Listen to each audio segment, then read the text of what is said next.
as well.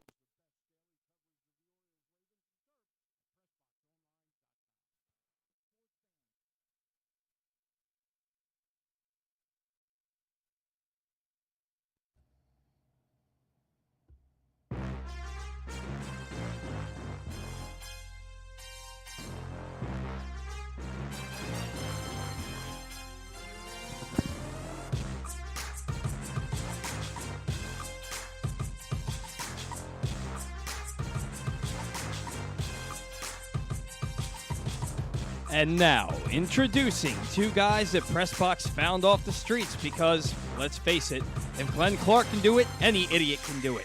I'm Paul Valley, he's Ken Zalis, and this is Glenn Clark Radio. And no, folks, do not adjust your screens. I am not Glenn, he is not Glenn, though their names do rhyme.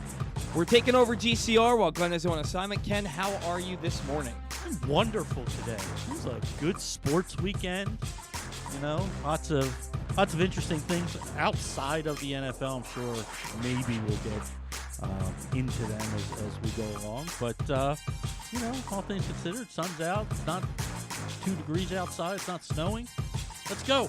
Yeah. I think that we're. I always start the bat around on Saturdays talking about the weather, and because I hate the winter, Ken. I do too. It's like I'm usually a morning person. I usually like to get up and you know, move around and start getting things done. It is so hard to get out of bed when it's this damn cold out. But it's going to be like 52 degrees on Thursday. It's going to be raining, but beggars can't be choosers, so it's going to be a little bit warmer for us out there, so I'm excited for that. Yeah.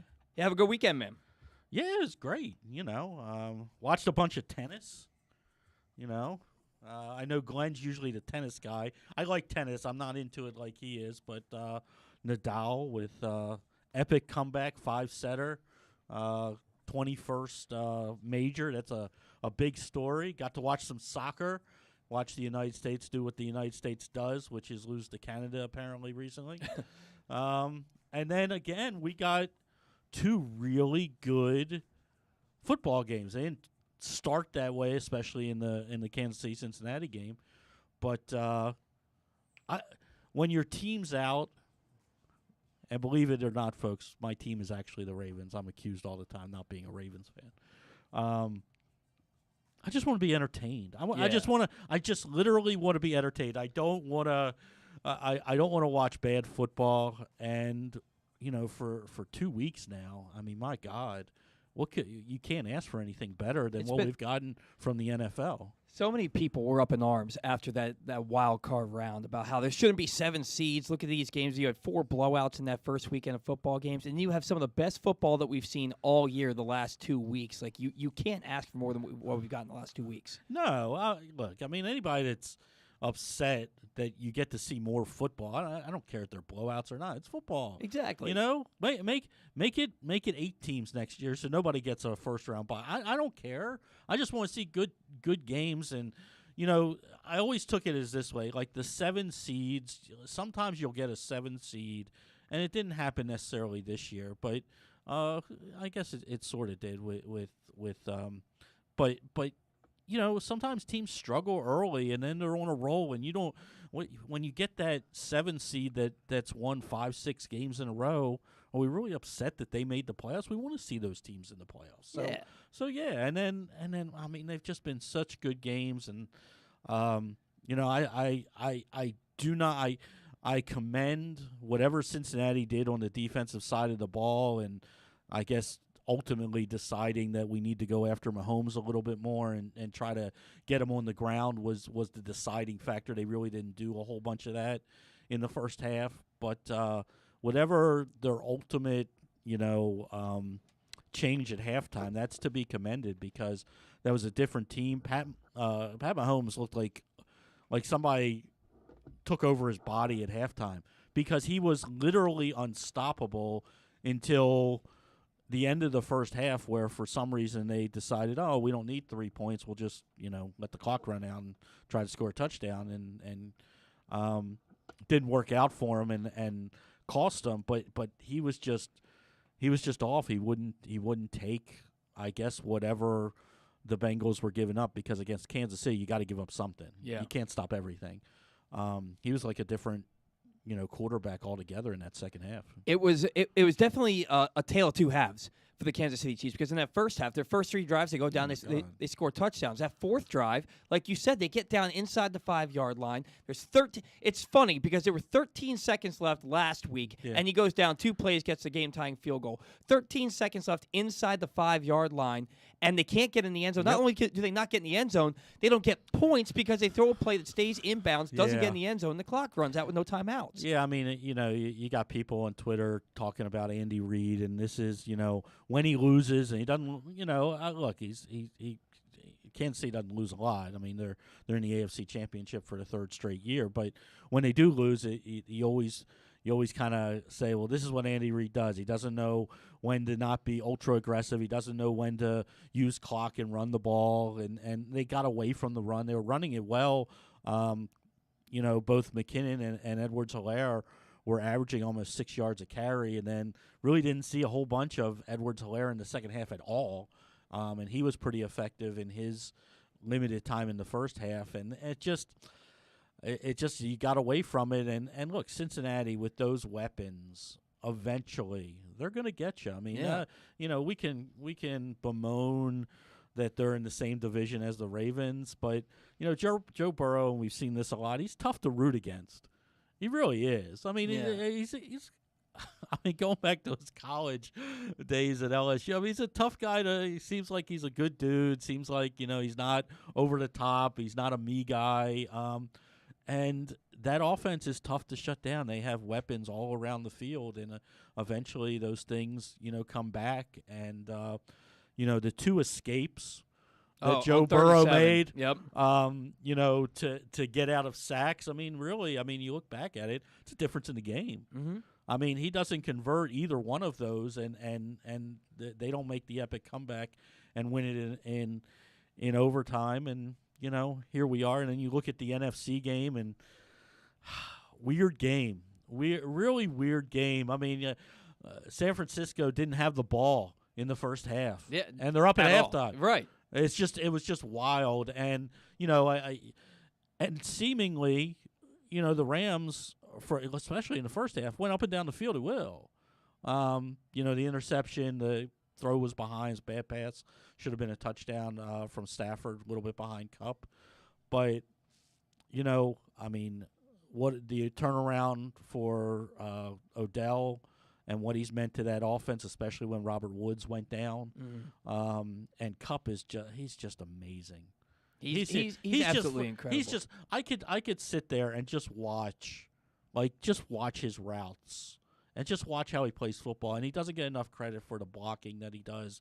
He's unstoppable right now. And it should be a good Super Bowl. I just hate that it's 2 weeks away. Yeah, well, that's always how it goes, man. You get the fluff that is the Pro Bowl in between. But we talked about it last week. Glenn and I did. We did a little hit for FanDuel to play before the game was on Sunday. And we talked about how one of the big things for the Rams was opening up Odell Beckham Jr. Mm-hmm. And his first 2 games against the Rams this year, not against the Rams, against the 49ers with the Rams this year, both games he had 2 catches for 18 yards, 4 catches, 36 yards in 2 games. Gets into the playoffs. He has, 29 catches for, 19 catches for 236 yards. Goes off last night for 9 catches for 113 yards. He was a difference. He helped them move the chains. Now, Cooper Kupp, of course, he's great. Over 140 yards, 2 touchdowns. Well, he's always going to get that. But that's Cooper Kupp. Yeah. You don't win that football game if you're the Rams if Odell Beckham doesn't have the game that he had. You don't. And the other thing, and the guy that's not going to get it as much run, but the backup tight end, the kid Blandon, was fantastic once Higbee went out. I don't know what his numbers wound up, but it seemed like he had 4 catches that were just in critical third down situations, moved the change. But him and Odell having those extra guys that besides Kupp is just, and I'm happy for Stafford. I know he gets a lot. People just really don't like that guy. But he suffered in Detroit for a long time. And people will say, well, he had Calvin Johnson. Well, yeah, he did, but that's all he had. He had no running game, no defense. They had nothing. They never put an offensive line around him in all his years there. And he was always a good quarterback. I mean, he always threw for yards, and people would say, well, they were always behind by 20 points every game. It was like, well, yeah, but you still got to complete the passes. And I'm happy for him. I just, again, won a good game. Can't wait for the halftime show. Wish the halftime show was going to be longer because people are going to be disappointed at the halftime show simply because it's not long enough. I don't think you'll be disappointed with what's happening on the field with the show, but it's just not going to be the 15 to 18 minutes that they get just with that lineup. It's just not going to be enough. And it's the one sporting event where your eyes are glued to the TV even during the commercial breaks. It's an exciting time. The Super Bowl is one of the most fun days of the entire year. Now, if you were a betting man, you probably weren't betting at any point this year. You were going to see Matthew Stafford against the Cincinnati Bengals this year. But if you were, you probably could have done it over at Live Casino and Hotel. You could go to the all-new FanDuel Sportsbook, which is now open, like I said, at Live Casino and Hotel in Hanover, Maryland, and bet on every sport with self-service kiosks and watch all the action from the best seat in the house and reserve your spot to watch that big game, the Rams with Matthew Stafford against Joe Burrow and the Cincinnati Bengals in the FanDuel Sportsbook. You can do that right now by emailing events@sportssocialmd.com. Tell them Glenn and Paul sent you. You probably won't get anything for it, but just say hi. I don't know. Maybe after today, the Glenn may be a big wheel. Yeah, so. Yeah. Glenn is out on assignment, as we said. Basically out there trying to get a little PR going for PressBox and for FanDuel. So Godspeed to that, man, as we take over the helm here. Yeah, we were talking about Pat Mahomes. Again, it was a story of two halves. He went from Patrick Mahomes in the first half to looking like Sam Darnold in the second half. They had 7 drives if you include overtime, 4 punts, 2 interceptions. He was sacked 4 times, 3 of which came on third down. One of them pushed him way back. They still got the field goal, but he almost fumbled that ball away. I don't know that I've ever seen Patrick Mahomes play that poorly in a game in his career. Well, I won't go that far. I'll take you to like weeks 8 through 12 this year. Fair enough. And say that's the guy that's the team that we saw. That's the team that we were worried about when they got off to a good start. They were things like that. And then weeks like I think it's either 7 through 12 or 8 through 13. Like they only averaged like a little over 12 points a game. Mm-hmm. Patrick Mahomes, I get into the fantasy just a little bit. Like he was awful. Like you talk about in fantasy league losers. Like he was a league loser. Like if you took Patrick Mahomes in your fantasy team when you needed him the most, he was a dud for like 4 weeks in a row. Probably go back to some of my articles where I do the studs and duds for the week that was. He probably made the list 3 out of 4 weeks because he was just awful.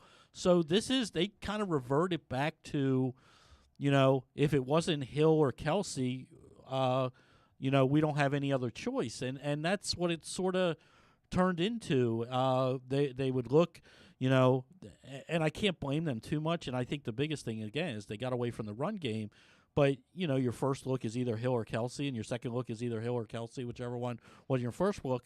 And the Cincinnati pass rush, as you said, finally got to him by the time he was getting to his third look, and he was, running for his life. And, you kind of take the good and the bad with Patrick Mahomes. Instead of taking a 7-yard sack, when you sack Patrick Mahomes, sometimes 10 to 15 yards because he's trying to avoid the sack. And you look back to the first half, he did it and turned into touchdowns. Right. So, you can't really argue with him trying to be elusive. But yeah, them getting away from the run game and the fact that it seemed to me in the first half that they were just trying to keep Mahomes in the pocket and not really going after him and not really bringing their pass rush, which has been good all year. Mm-hmm. Hendrickson has been a really good find for them this year, and they finally let that loose, and you see what that does. It only took a couple of times to push them back. And give Joe Burrow more opportunity with the football. So, kudos to the Bengals. I'm not rooting for them. I'm not rooting against them. I've said all year I thought the Rams were the best football team, and once they kind of went all in, as people are saying, and trade away every draft pick that they have for this century. But they got to the Super Bowl, and if they win it, it's all worthwhile. Yeah, they don't have they haven't had a first-round draft pick since they took off in 2016. Yeah. And they don't have one until like 2024. I was going to say 2024 or something like that. And look, I mean the the proof is going to be, look, you went all in. It took a little while for it all to get together and everybody on the same page. But you look at the guys that they brought in, they're making they're making those deals worthwhile. And now that you got to a Super Bowl, whether you win or not, they were worth it at this point. You can't go back, and if you happen to lose the Super Bowl and say, well, it wasn't worth it. Well, you never get to the Super Bowl. You never even get to push all your chips into the middle of the table, as they say, without making those moves. And saw somebody. I don't know how much you pay attention to Ravens Twitter, which has been so much fun. We're going to talk about that a little bit later. So much fun for this past week, but it's like, people are going to start talking, well, why don't the Ravens do that? Well, I mean, you're looking at one team that's done it. I mean, there are multiple ways. Cincinnati has been horrible for over a decade, and when you have a top 5 pick every single year, look how long it took them. But they finally hit on the quarterback. The last year, the big discussion was you got to protect a Burrow, and do you take, we love Chase as a prospect, but do you take the offensive tackle versus Chase? I think both things were true still to this day. You look at how many times he's been sacked. You looked at the divisional game against the Titans. Both things can be true sometimes, but now you're going to have the opportunity, if you're the Cincinnati Bengals, you're young at the right positions, and you can go and attack that offensive line and improve that. Well, getting back to the Rams here for a second, like we said, they mortgaged their future to make this Super Bowl run, and to a degree, right? And you look at this team now. How much of it was this is a must-win game to get to the Super Bowl? How much of it is the Super Bowl a must-win for them because of the fact that you made all these moves? You should be there. And if you don't win it, now look, we know there aren't a ton of Rams fans in LA. They've only been there for 5 years. Right. But how much of this is we have to win this now because of what we've done to this franchise moving forward? I want to say that any team that gets to the Super Bowl, it's a must-win game. Yeah. Because, if you're the Cincinnati Bengals, is it any less of a must-win? Now, do you feel better if you lose the game because of what you have? Yeah, but there's no guarantee you get there. I mean, the AFC is loaded, and it's loaded for years to come. You got a lot of young quarterbacks in this league that will make it very exciting for hopefully the next decade. But there's no assurances. I mean, you look at, I know you go way back, but you look at Marino getting to his one Super Bowl. They don't win it, and he never gets there again. So I think that's a real thing. I think that's what the coaches, any good coach is going to promote this over the next 2 weeks. It's like, look, let's enjoy this for a week. Let's get our work done. But this is a business trip. Like we're not happy to just be here. You can't just be happy. You can't assume that you'll ever get back again. When you're there, you go to win the game. Now, for the Rams, like you said, yeah, I mean, it's must win. That's easy to say. I don't know. Look, you got a lot of young people on your team. I mean, like you look at, I don't think the window's as open as a Cincinnati or maybe some other teams, but the NFC's in transition. I mean, you we'll get to the Brady stuff, who's apparently still not retired. It's a weird thing going on. Brady likes to orchestrate everything. We don't know what's happening with Aaron Rodgers. I mean, the Packers have been the number 1 seed for the last 2 years. You got a Rams team that offensively looks like they're together for a while. You don't know if they're going to sign Beckham, but you assume Robert Woods comes back, and Robert Woods is a really good football player. They like what they got out of Van Jefferson this year. You got a healthy run game coming back. Your offensive line is pretty intact.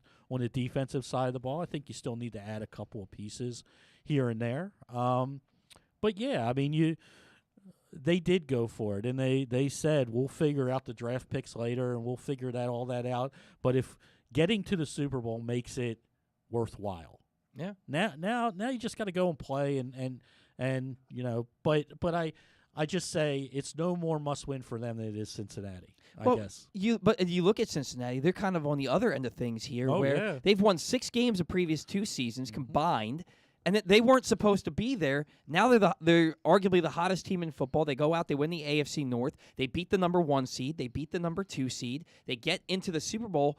They're playing with house money. How can you bet against them at this point? Because I think the other team is a better team over from both sides of the ball. So, but yeah, they are. Look, again, it's one of those things. It's like, how are you doing this with a quarterback that's been sacked more than any other quarterback, and even in the playoffs, he's been sacked. We saw the 9 against Tennessee. I think he was only sacked 3 times yesterday, and he miraculously got out of 2 of them that just saved the game. But yeah, you sort of are playing with house money, but I just look at it this way. Once you're there, I go back to it. You're never, ever guaranteed to get there again. If you go back to when even the Ravens won their last Super Bowl, and you knew you were losing, different people, you just never imagined you weren't getting there ever again. Not that they won't ever get, but you didn't imagine that it would be this long before you were even had an opportunity to play there. So once you're there, you want to take advantage. Like I said, you want to enjoy it. I mean, this is the second time for the Rams coaching staff being there. I think they'll be able to let people know, look, we're not happy to be here. But I think you got to protect on that from the Cincinnati side. Enjoy your accomplishment, 24-hour rule, but then you got to get back to work and worry about the 2-week layoff and how to handle that and not lose what you've been doing successfully over the past month, really. Yeah, and now joining us to talk more about it, he used to play tight end for the Baltimore Ravens. He is Daniel Wilcox. Dan, it's Paul, it's Ken filling in for Glenn today while Glenn's out on assignment. How are you this morning? Paul and Ken, good morning, fellas. I'm doing great. Thank you guys for having me on. Thanks for coming on with us today, man. Did you ever think that you'd say the words Matthew Stafford against the Cincinnati Bengals in the Super Bowl? Hey, the way this season was going, man, I did think I was going to see this. I didn't put it past either one of these teams to get there. And what I try to explain to my kids all the time is that every team in the NFL is a phenomenal, great team. It's just about who has the best chemistry and who's going to put the most work in, day in and day out to become the best that year. It's not guaranteed that Brady is going to be in the Super Bowl every year. He just outworked everybody else, more than everybody else was willing to put the work in. Most people get so satisfied with winning the AFC or NFC championship or just getting to a Super Bowl that they forget the type of work that they put in to actually get there or some people never see it at all. So I'm super happy that Matthew Stafford, a Georgia boy, got a chance to finally get into a Super Bowl, considering he played all those years in Detroit and never sniffed one. It just goes to show you, man, just being in the right place, with the right staff and the right teammates and the right energy and focus around you, man, anything's possible. So what are these 2 weeks like now? Because you look at the coaching staff for the Rams. This is their second time with this coaching staff playing in the Super Bowl, but a lot of their guys have not been, including Stafford, including Odell Beckham Jr. And then you look at the other side in Cincinnati. This is probably new for 90% of this. How do you prepare for this?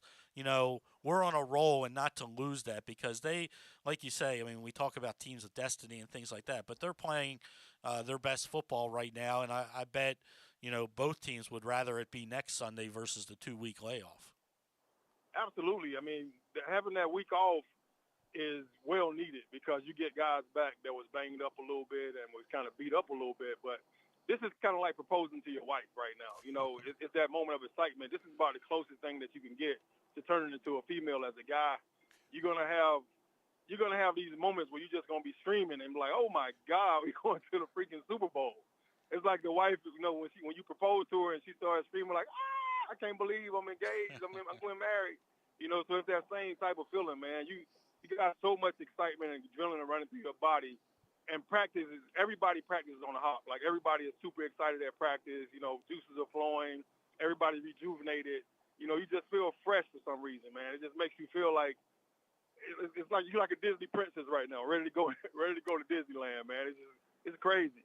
It's no greater experience than knowing that you got 2 weeks to prepare for one game, and this is going to be the most important game of your life. And you got a great staff. You got great players all around you on the offensive and the defensive side of the ball.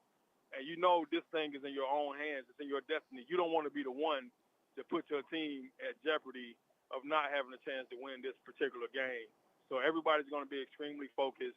It's also going to be a kind of relaxed feeling because it's a sense of nostalgia. You here now. You worked all year long, all off season long, all summer long. You did everything you can to be in this predicament, and now you're here. So you will relax a little bit because there's going to be so many festivities leading up to this game. The flight out to where you're going to play at LA's already at home, so they ain't got to go nowhere.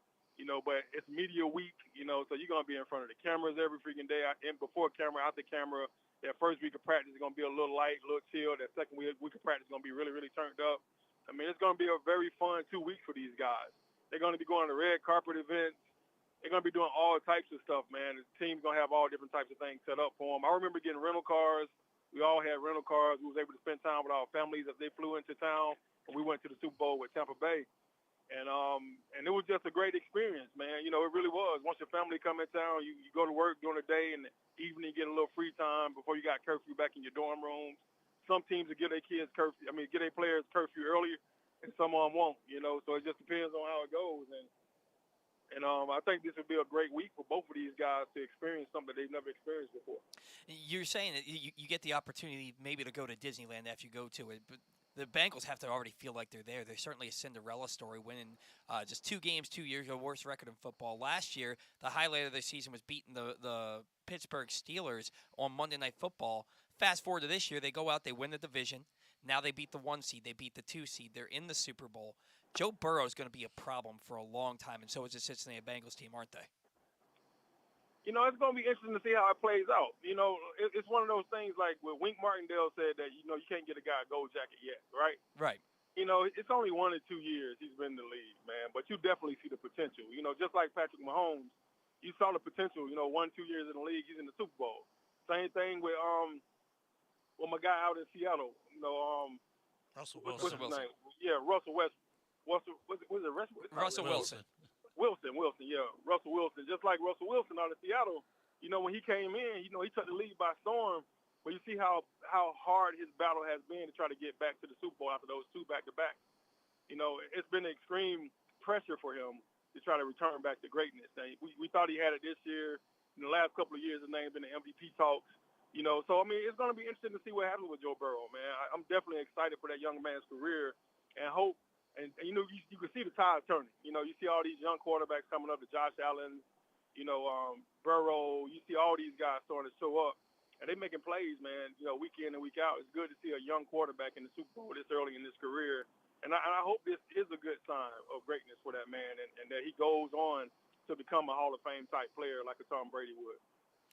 Yeah, I mean, you kind of just mentioned it. I mean, we were talking about it a little bit before you came on. You look at the AFC right now, and we talked about, is Cincinnati happy to be there? And I was like, you better just not be happy to be there. You better take advantage and say, let's go win the game, because you do have Patrick Mahomes and the Chiefs, and you have Josh Allen and the Bills, and you have Lamar and the Ravens, and you have Herbert and the Chargers. I mean, the AFC, as far as the youth at quarterback and how they've turned around teams, this could be fun for about a decade. The next decade, you never know who's going to be in this position. And the Cincinnati, as great of a story as it is, maybe you're never there again. Right. That's very true. It's very true. Like, I remember my rookie year in the league, and I remember Herman Edwards was my head coach in New York with the Jets. And we was in a team meeting before the season started. We already went through training camp. I already went through all that, and we had already selected the team, who was going to be on the team, who was going to be on the practice squad. and we were sitting in the team meeting. And before the meeting started, he stood up in front of everybody, and he said, "Good morning, men." He said, "I need your attention right quick. I want to know who in this room has ever been to a playoff game." And it was like maybe 20 people raised their hand.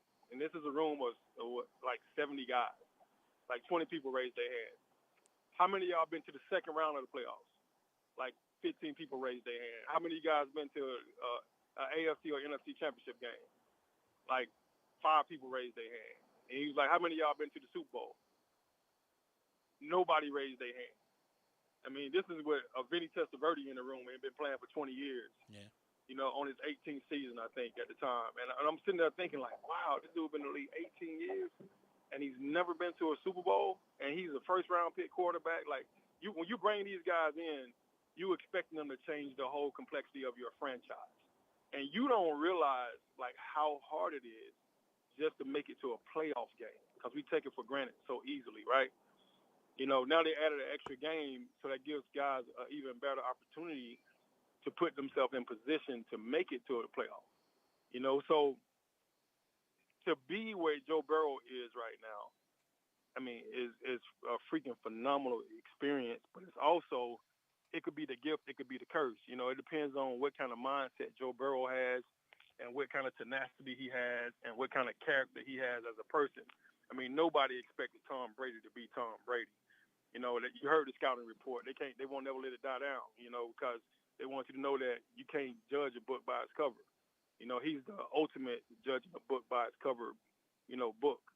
You know, so it's such a cool experience, man, for a young man like Joe Burrow to get an opportunity to get into a Super Bowl this early. The question is going to be, can he win it? And then the next question is going to be, can he do it again? Yeah, and for a guy like Joe Burrow, like you said, he gets there in his second year. You look at a guy like Matt Stafford; he's in his 13th year. He gets to raise both those hands that you were talking about. Now he's going into the Super Bowl. The reason that the Rams went out and traded for Matthew Stafford, is to get them where they are right now. They knew something that the rest of us probably just didn't know, that Matt Stafford was that guy to get them there. Did you know this was possible when they made that trade last January? Absolutely. As soon as they traded for Matthew Stafford, I was like, boy, they don't even know, because Matt was the ultimate team leader over there. His best receiver he ever had was Calvin Johnson, and he retired early on him. You know, he never had another shot since then. I mean, it's kind of like when Calvin retired, it like deflated the entire team. You know, they just never really recovered from that. Right. You know, but Matt had always been Matt, and you saw the way he got the ball to Calvin Johnson. I mean, Calvin Johnson came out and took the league by storm. You know, this was a guy that didn't catch many balls in college at all. And all of a sudden, he's one of the premier, if not the premier receiver in the entire league for a couple of years, until he got banged up and beat up and decided to shut it down. And it goes to show you, man, like, everybody in this league is great, and you can't close your eyes on them. It's really about. I really honestly truly believe this in my heart, because I'm a prime example of it as well. You know, I bounced around the league for like 3 years until I got to Baltimore, and Brian Billick looked me in my eyes and said, "Man, you know, the problem is nobody knows what position you should play." You know, he was like, you know, in New York, I was a tight end, I was a fullback, they just kept moving me back and forth. Like, you're a fullback this week, next week you're a tight end, next week you're a receiver. You know, and when I got to Tampa, it was the same thing with Gruden. When I got to Baltimore, Brian Billick said, "Man, you're an H-back. Hands down, you're an H-back. Like, nobody even has that position in the league no more, but you're bringing it back." He looked me right in my eyes and said, "You're going to be our starting H-back." And I was like, "What's an H-back?" He says, "Half of everything." He said, "You got the ability to do it. Your size is the in-between size. You can run, you can catch, you can make plays. You're a game changer, but you're going to be an H-back for us." And I started for the Ravens for 5 years as an H-back. You know, I'm still listed as a tight end, but he told me straight up to my face I was an H-back, and he found a spot to play me. And it helped boost my confidence. You know, I played special teams. I was a special teams captain in Baltimore.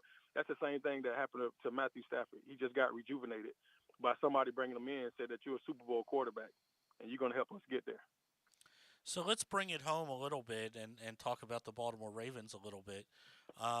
You know, I don't know that you learn anything from a year like they just came away from, with as many injuries as they've had, and playing with, you know, your seventh and eighth and ninth string defensive backs at the end of the season. But, you know, they decide to make a change at defensive coordinator, bring a young guy back who had in McDonald, who had been with the team prior, goes to Michigan, turns that defense around, comes back. Um, what do you make of the Ravens going forward? They're always going to be involved in the championship run and things like that, as long as Lamar is a member of the team. But how do you, as an organization, what do you take away from a season like that just happened? I was a little bit disappointed with the Wink firing. I really was. But Mike McDonald, I think, is a great hire for Baltimore. And the only reason I'm saying that, I think Baltimore is an extremely young team. Wink is a little bit of an older guy, and Mike McDonald is a younger guy. He's already been on the staff. I mean, he's a Raven. He's always been a Raven. Of course, he didn't get the job when Wink got it, but he stayed there. And I remember being up there doing the player personnel internship and saw Mac walking around. Saw him out in the cafeteria just interacting with the guys. The guys really liked him a lot. He's a high energy guy. He's a young guy, so he brings a little bit more juice, I think, in. When he comes in, I think it's going to be a good opportunity for him to make a name for himself. And I think the players respect him, which I think is huge. And the Ravens did what they always do. They kind of hire within and promote within.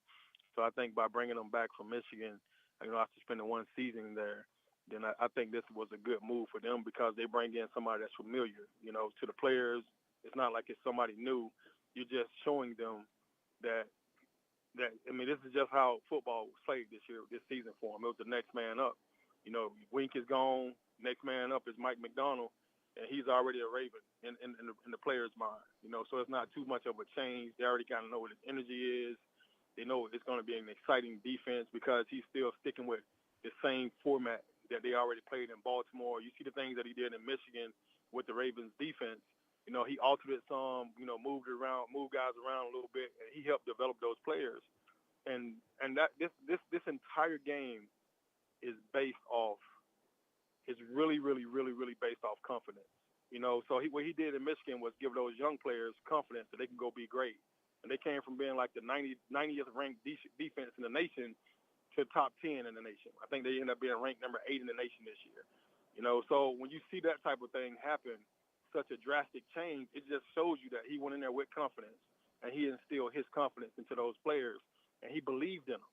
When somebody believes in you and you already know that you can play this game because you don't get to where we are to this level without being able to play this game, but there's a level of confidence that is lost when you come in and you have to, be subjected amongst all these grown men that's been playing for a long time as well.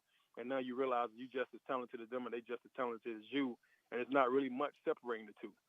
The only thing that separates you really is confidence, knowing that you can go out and make the plays, knowing that you can go out and be physical, knowing that you can go out and make guys miss and catch touchdowns and get interceptions. That confidence is everything, So I think what Mike would do is he'll bring a lot of that energy and a lot of that positivity back to these guys, and he will believe in them when they won't even believe in themselves. And you're gonna see some guys that's gonna develop for him and play really, really well for him underneath the new regime. I think it'll be a good change for the Ravens, and Harbaugh seems to really like him. That's important. I think that was a little bit of what happened with Wink. I think maybe something happened throughout the season, and they went on the same page. I don't know if it was this year, I don't know if it was last year or the year before or whatever, but I know how this thing goes, man. This is a really, really buddy system type thing when it comes to hiring coaches because chemistry is really important. You want the chemistry of the coaching staff to be great so that it pours over into the players. That way the players' chemistry will be great. Well, Dan, they fill one coaching vacancy, and now they got another one to fill. The tight ends coach, Bobby Ingram, he's accepted an offer to become the offensive coordinator over with the Wisconsin Badgers. Again, leaving another vacancy here. You're a former tight end yourself. What role did the tight end coach play in your career, and how big of a loss is this for the Ravens? I think it's a big loss, man. I mean, my tight end coach, Wade Harmon, I felt like was the best tight end coach I had throughout the NFL. And that's not putting down any other coach I've had. But Wade was phenomenal. It was just like I was telling you, the confidence part of things, right? Wade looked at me and saw who I was as a player as well. And then he put me in situations to be great. And that's what you have to do for your players. Like, you can't, as a coach, you have to be able to evaluate talent just like an NFL scout. And as you're evaluating the talent of your players, you got to put them in positions where they're going to be successful, not just for themselves to continue to build their confidence, but for you as well as a coach, because when you put them in those situations, they excel and their confidence continue to grow and they play harder and harder and harder for you as they mature. They get paid more money. Their families are more happy. They have some longevity in their career. They don't have to bounce around so much, and the stability becomes extremely important to us. So when you lose a coach, like him, and the Ravens tight end core is so strong and they're so tight and it's such a tight knit group, it hurts, man. It really does. It hurts. You never want to lose your coach, especially if you flourished underneath them. But this gives those Wisconsin kids an opportunity to better their program as well, and that's what this thing is all about. Next man up, next guy come in and elevate the last group and make the next group even better. Well, yeah, it certainly has been a mantra of the Ravens this year, especially next man up, and they generally do a pretty good job of finding that next man. Dan, thanks so much for taking some time for us. We can follow you at Coach Wilcox on Twitter, correct? Absolutely. All right, Absolutely. What can we plug for you today? Nothing really, man. Just, IG is Daniel.Wilcox, but that's pretty much it. Everything that I'm doing, I don't need a plug, All right. Well, we certainly appreciate you taking some time for us this morning. We'll be talking to you down the line. All right. You have a great day. You too, guys. Y'all take care. All right. That was Dan Wilcox, former Ravens tight end, joining us on the program today to talk a little bit about the conference championship games and the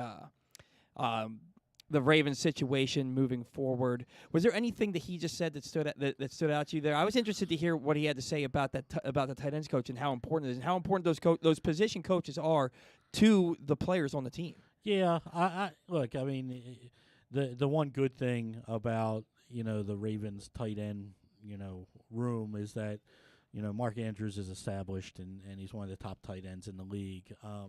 But it's always anytime you get a new coach, they may do something slightly different than you've been doing, and that's not necessarily saying that's a good thing or a bad thing. It's just different. There's terminology, but the Ravens, like he said, usually hire from within. So I'm sure we'll learn more. Maybe there's somebody on the staff now that we don't readily know. That served in a assistant type position that'll come up, but it's always tough.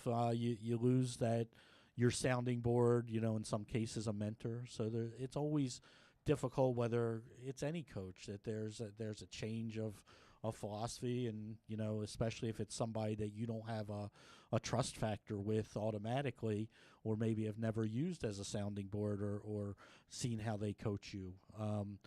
There's always that transition, but the good news is that Mark Andrews is a veteran, and the rapport that he's had with all the quarterbacks, with Lamar and with Huntley when he was in, shows that it won't.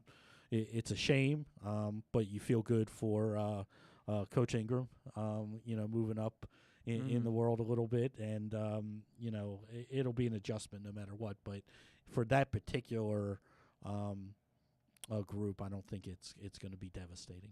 Yeah, and Mark Andrews, he's an all-pro tight end, one of the best in football right now. My question for you is, do the Ravens need to go out and find that third tight end? They had Nick Boyle, but he was injured most of the year. When he came back, he wasn't quite himself. Josh Oliver, we kind of hoped that he could come in and kind of fill the role that Hayden Hurst filled, but he played his way off the field, so to speak, was losing time to Eric Tomlinson there basically halfway through the season. Do they need to go out and find that third tight end, especially with how much they want to run the ball when they get Dobbins and Edwards back? I mean, I think you do, depending on what they decide to do as far as Boyle and Ricard are concerned in coming back. Tomlinson versus Oliver is such a weird thing because they're two completely different tight ends. Oliver is more Mark Andrews and Tomlinson is more Nick Boyle. Right. So it's like, what are you trying to do? It depends on, who's in the game and things like that. But I think I've always said this with the draft, for a team that runs the ball as much as they do and a team that utilizes two tight end sets as much as they do, I think you're always looking to somewhere in the draft. Doesn't have to be early necessarily, but always add depth to those two positions. If you're the Ravens, just because you never know. I mean, look at the running back situation this year. They had some young guys that really didn't work out, but I think you want to add talent to that room in some aspect, and same thing at tight end. I mean, if the unforeseen happens and you have to miss Mark Andrews for even a game, do you have that next guy? We saw it yesterday how important it is to have that next guy, especially a young guy, with the Rams yesterday when Higbee went out. Mm-hmm. The kid Bland stepped right in, and they really didn't miss a beat. They used him the same way.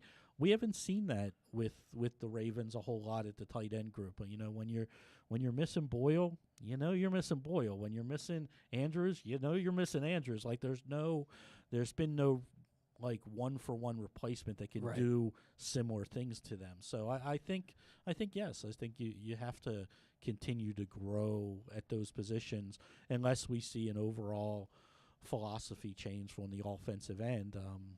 Maybe that's coming with the amount of wide receivers that they have now, that I think most people around Baltimore like for the first time in recent memory and maybe recent offseason are kind of okay if they don't take a wide receiver in this year's draft. I think you're confident with what you have in, no matter what you feel about the group. I mean, you like certain pieces of it. I mean, I can't, you have 6 guys right now that you're like, okay. I mean, if they find a role for those guys, you feel pretty good about it. But I think you still have to, at some point in the upcoming draft or free agency, however you decide to attack it, need to find some tight end depth. Yeah, and as we all know far too well from this season, injuries happen. So it would be nice to have a little bit of a contingency plan. Rolling right along here on the program. Ken, what's our show brought to us by today? ExxonMobil, Mobil 1, full synthetic motor oil helps extend engine life. You can visit your local Jiffy Lube service center and ask for Mobil 1. All right. When we come back in, we're gonna touch on Tom Brady. Is he retired? Is he not retired? Then we're gonna talk to Adalius Thomas, former Ravens All-Pro linebacker. He's gonna dive in on that and the conference championship games. That and more when we come back from the break here on Glenn Clark Radio.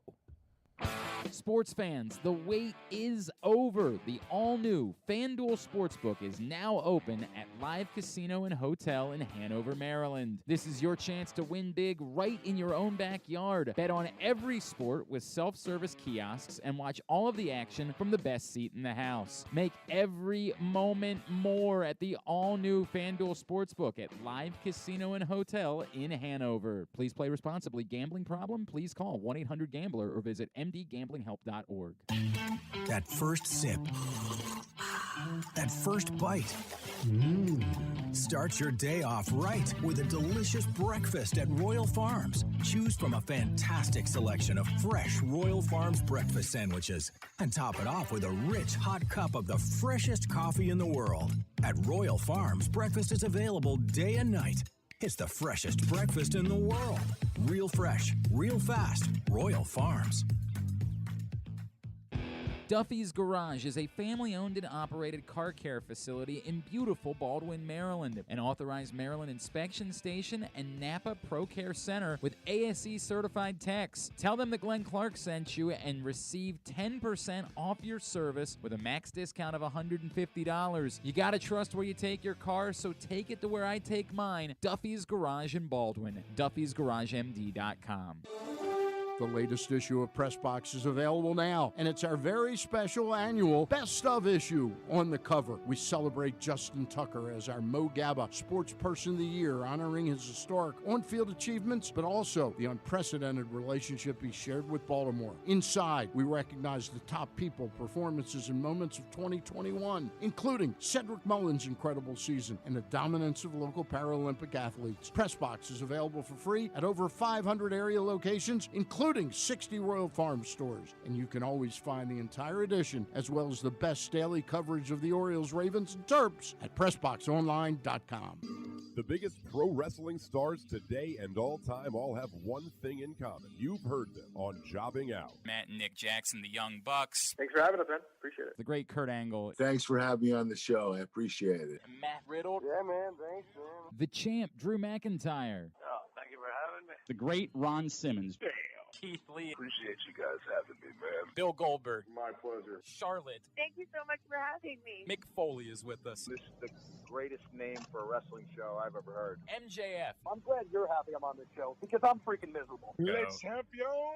Chris Jericho. Le champion. AJ, Aaron, Brandon, and Glenn are talking pro wrestling every week on Jobbing Out. Find it at PressBoxOnline.com/radio, iTunes, and SoundCloud. Stay tuned. Your chance to win $1 million is coming up. Probably not from us. You're listening to Glenn Clark Radio. Hey, welcome back. Glenn Clark Radio. Paul and Ken here on a Monday morning. We're brought to you by our good friends at Toyota. Whether your focus is luxury and comfort, convenience and technology advanced connectivity, or sporty performance and aggressive styling, we've got the perfect Highlander for you. Check out buyatoyota.com for deals on new Highlanders from your local Toyota dealer today. So, some other big stuff happened in the world of football that wasn't related to the conference championship games, amazingly enough. What's that? Tom Brady, amazingly enough, not related to the conference championship games. It comes out on, was it Friday or Saturday? I believe it was Saturday. Yeah, I believe so. That Tom Brady's going to retire. It's coming from Adam Schefter, and after 22 seasons, Tom Brady's hanging him up. And then it's, whoa. Let's hold your horses. Tom Brady immediately calls the Buccaneers and says, hey, I haven't decided anything yet. Ken, what is going on here? TB12 brand did not like the fact that TB12 himself did not get to make the announcement on his own terms and the way he wanted to announce it. I think that is all it is. I think he is going to retire. Unless a change of heart comes and he says, oh, I don't like how this was done. I didn't like that somebody leaked it. I'm going to show him I'm going to come back one more time. I personally feel he is retiring. I just feel like everything else that we've seen about Tom Brady, he likes to do it in his way, at his terms, and on his time. And I think it is. I the thing that got me the most is that he told people that he was retiring. And here's how I know he told people. As soon as the announcement came, so many people that he's been associated with through the NFL had Instagram and Twitter and tweets ready to go congratulating him on his career. Robert Kraft, the New England Patriots, teammates, Julian Edelman. Like, this was instant. This wasn't like, oh, my God, I didn't know about this. Mm-hmm. And an hour later, these were instantaneous. And they were created things in many cases. Like, they were on letterhead and they were fancy for Instagram and they were instantaneous. People knew. Oh, absolutely. So he just wanted to announce it in his way, and maybe he was disappointed that he didn't get a chance to talk to the Tampa Bay brass and inform them before the media did. But he's going to retire. I think, they ran it back this year, and they did everything they could to bring everybody back. Mm-hmm. They can't do it anymore. The cap doesn't work. Too many free agents to sign to bring that same group back together. And it's probably a good time for him, came back, got his Super Bowl outside of New England, even through all the injuries at the end of the season, this close to another Super Bowl, another championship game, and maybe a Super Bowl, you never know. And he's going to retire, but he's going to want to do it on his terms, whatever way he feels that it should be orchestrated. And I think that's all the give and take is. And sometimes, unfortunately, the bad side of social media is everybody rushes to be first instead of... Better be first than to be right. Yeah, instead of being right, and instead of realizing that, this just doesn't affect Tom Brady. This affects other players. You know, you got to assume that Gronk retires as well, because the only reason that Gronk was back was because Brady was there. You have to assume that, you know, Chris Godwin is probably going to play elsewhere after, unfortunately, he had an injury to finish the season. But, you know, they're not in a situation. And then you got to wonder if they give an opportunity to, you know, Kyle Trask, who they drafted in the second round last year, to be the next guy, and whether they feel he's ready or they go and get a veteran quarterback for a year or two. Maybe Jimmy G could be their quarterback for 2 years while they either see if Trask is the next guy or they draft somebody. But I think that's all it had to do with. And it's funny, you spend so much time hating a guy like Tom Brady because he's good, and a lot of times that's what happens is when people are good and you can't beat them, you wind up hating them. But you eventually come around to respect and realize that you've just lived through the greatest career of any quarterback in the history of the NFL, and you know, that's not a knock on anybody else that's been great. But that's just the reality. I mean, 21 years, 7 Super Bowl wins. I mean, you're not going to see that, and never.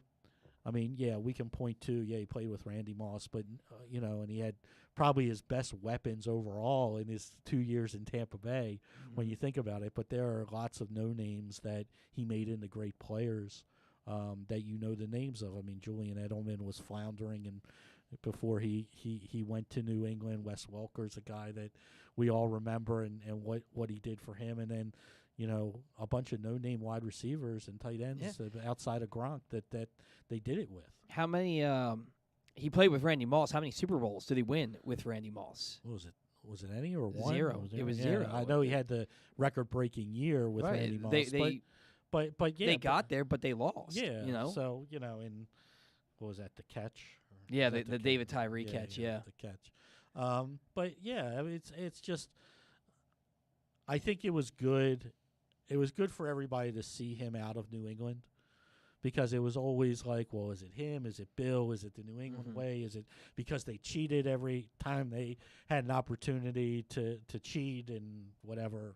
If you're not cheating, you're not trying, whatever.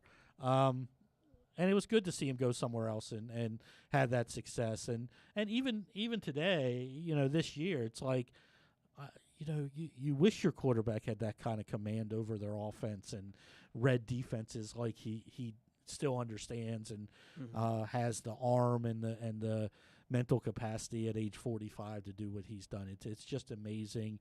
And I think getting out when you can still play a little bit is probably the right way to do it. Yeah, you don't want to end your career like some other quarterbacks. I mean, you don't want to be forced. His offensive line, I mean, Jensen is probably not coming back to be the center. So, and I think there's another guy that's a free agent on that offensive line. That so then what happens with Tampa Bay moving forward? Because you go from, you were kind of treading water there. Jameis Winston had you competitive in games, but he kept giving the ball away, and you're without Jameis. You literally just take Jameis Winston and you replace him with Tom Brady, and you're a Super Bowl contender 2 years in a row. You win one of them, right? But now there's no Tom Brady. You have all these guys going in free agency.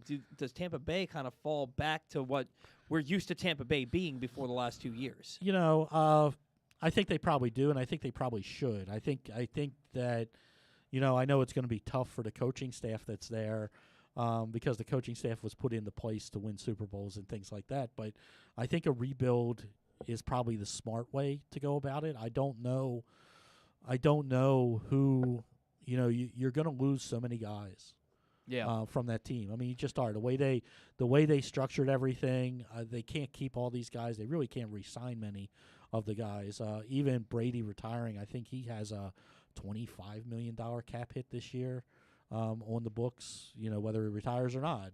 You know, it is what it is.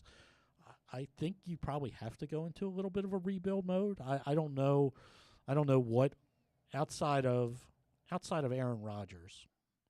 I don't know that there is another free agent type quarterback that comes in and allows you to continue the run with whoever is remaining.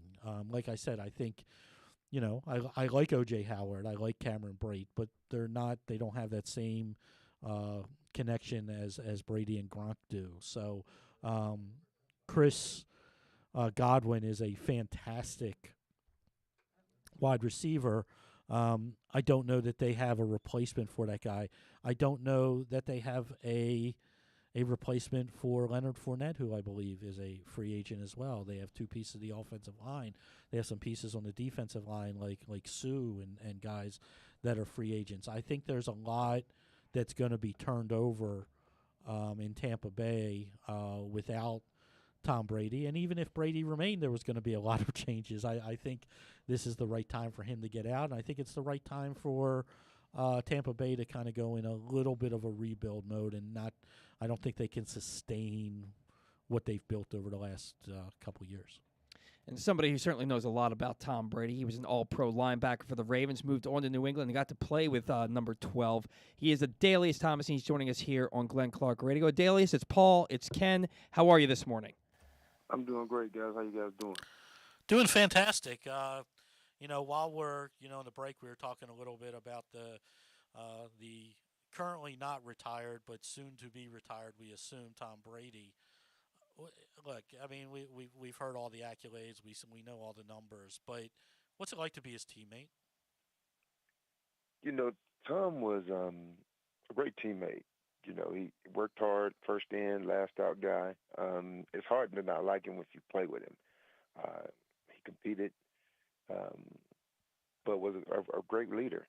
And so, like you said, it'll be interesting to see his side of him retiring. The whole, he's retiring, he's not retiring, he hasn't said he's retiring. It's kind of been interesting because as much as Tom is on social media, for someone else to say that he's retiring before he says he's retiring was kind of odd to me. And I was like, that's a fast decision to be made with so much influence to be involved in it. Yeah, well, and the other thing about it is we assume he said he wanted to play till he was 45. He's 44 right now. Now, look, I'm under the impression that Brady is going to retire.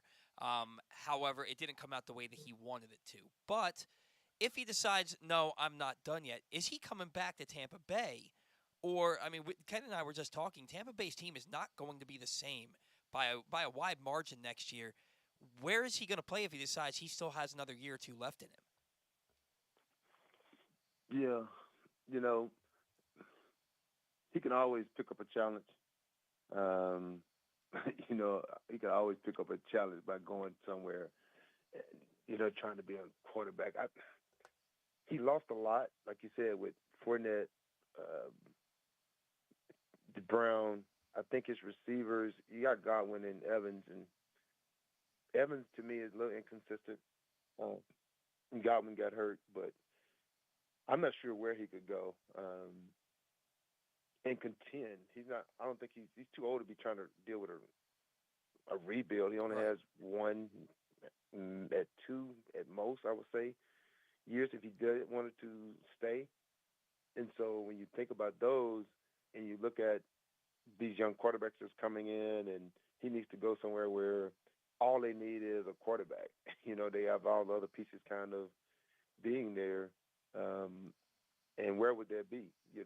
When you think about it, you don't want to say the black and yellow team, but that would be the only place that you could go compete and have all the pieces really there. But other than that, I think he stays at Tampa because he likes Bruce Arians. He gives him freedom to kind of do what he wants. He has nice weather. His family is there. To uproot them for 1 year, I don't see that happening. Yeah, and why do you even put that in the universe, man? I mean, just having a good show, and you put that in the universe. You can't do those things in Baltimore, my man. I couldn't hear you. Say it again. I said, why'd you have to put that the only place he could go was that black and yellow thing? You can't do that in Baltimore. You can't put those. That was our Hawkeyes. You can't.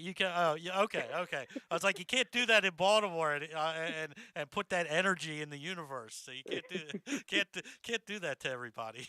But you're right. I mean, I get your point. I mean, he's not going for a rebuild. He's got to go to some place that's established. But I think you have a fair point. They like it in Tampa. The family's there, and to uproot or even be away from them at this point is not what his life is about, with his family and things like that. And if it is, we were talking during the break, if it is the end of Tom Brady in the NFL, I'm just look.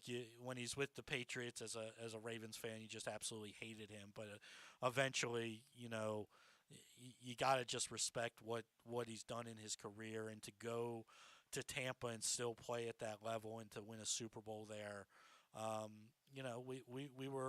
We were honored enough to be alive, and you were honored enough to be able to play with the greatest quarterback in the history of the NFL. And I think that's just how you got to look at it at this point, if this truly is the end of his career. Yeah, I mean, it's the first time I think we've ever witnessed so many reliable sources speak on his retirement. Yeah.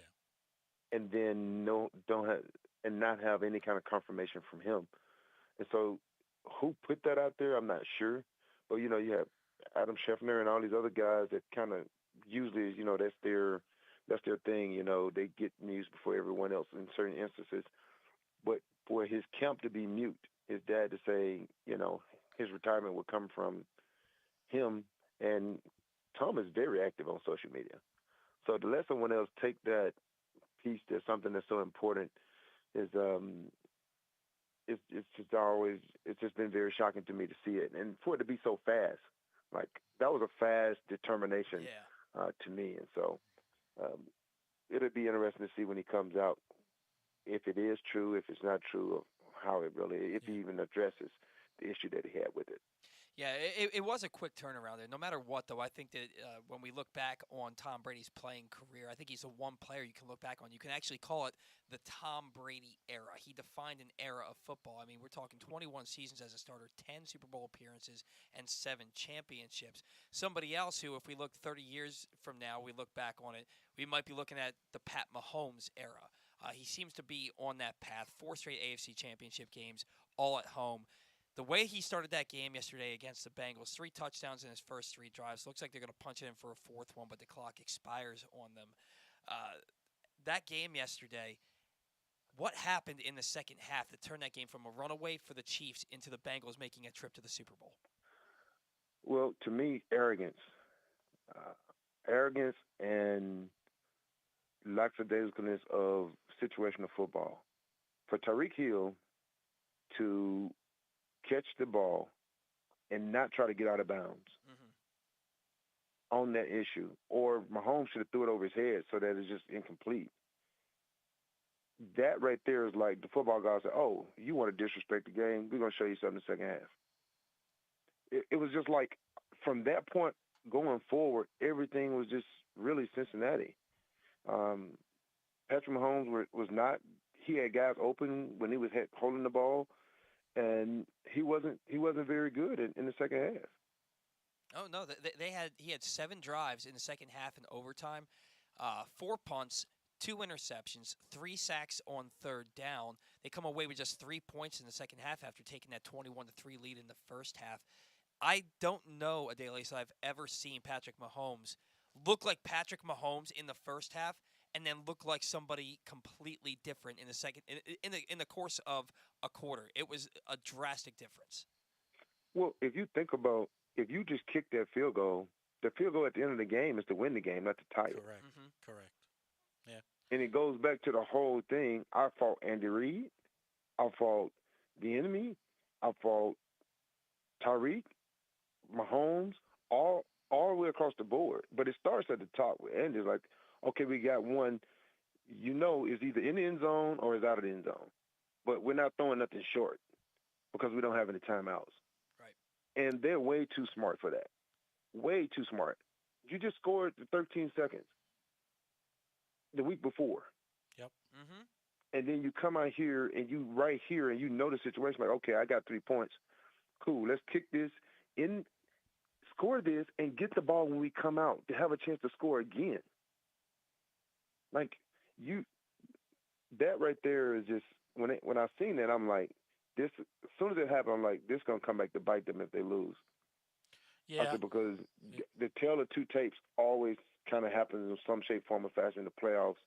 I don't know why, just how the football gods kind of have it.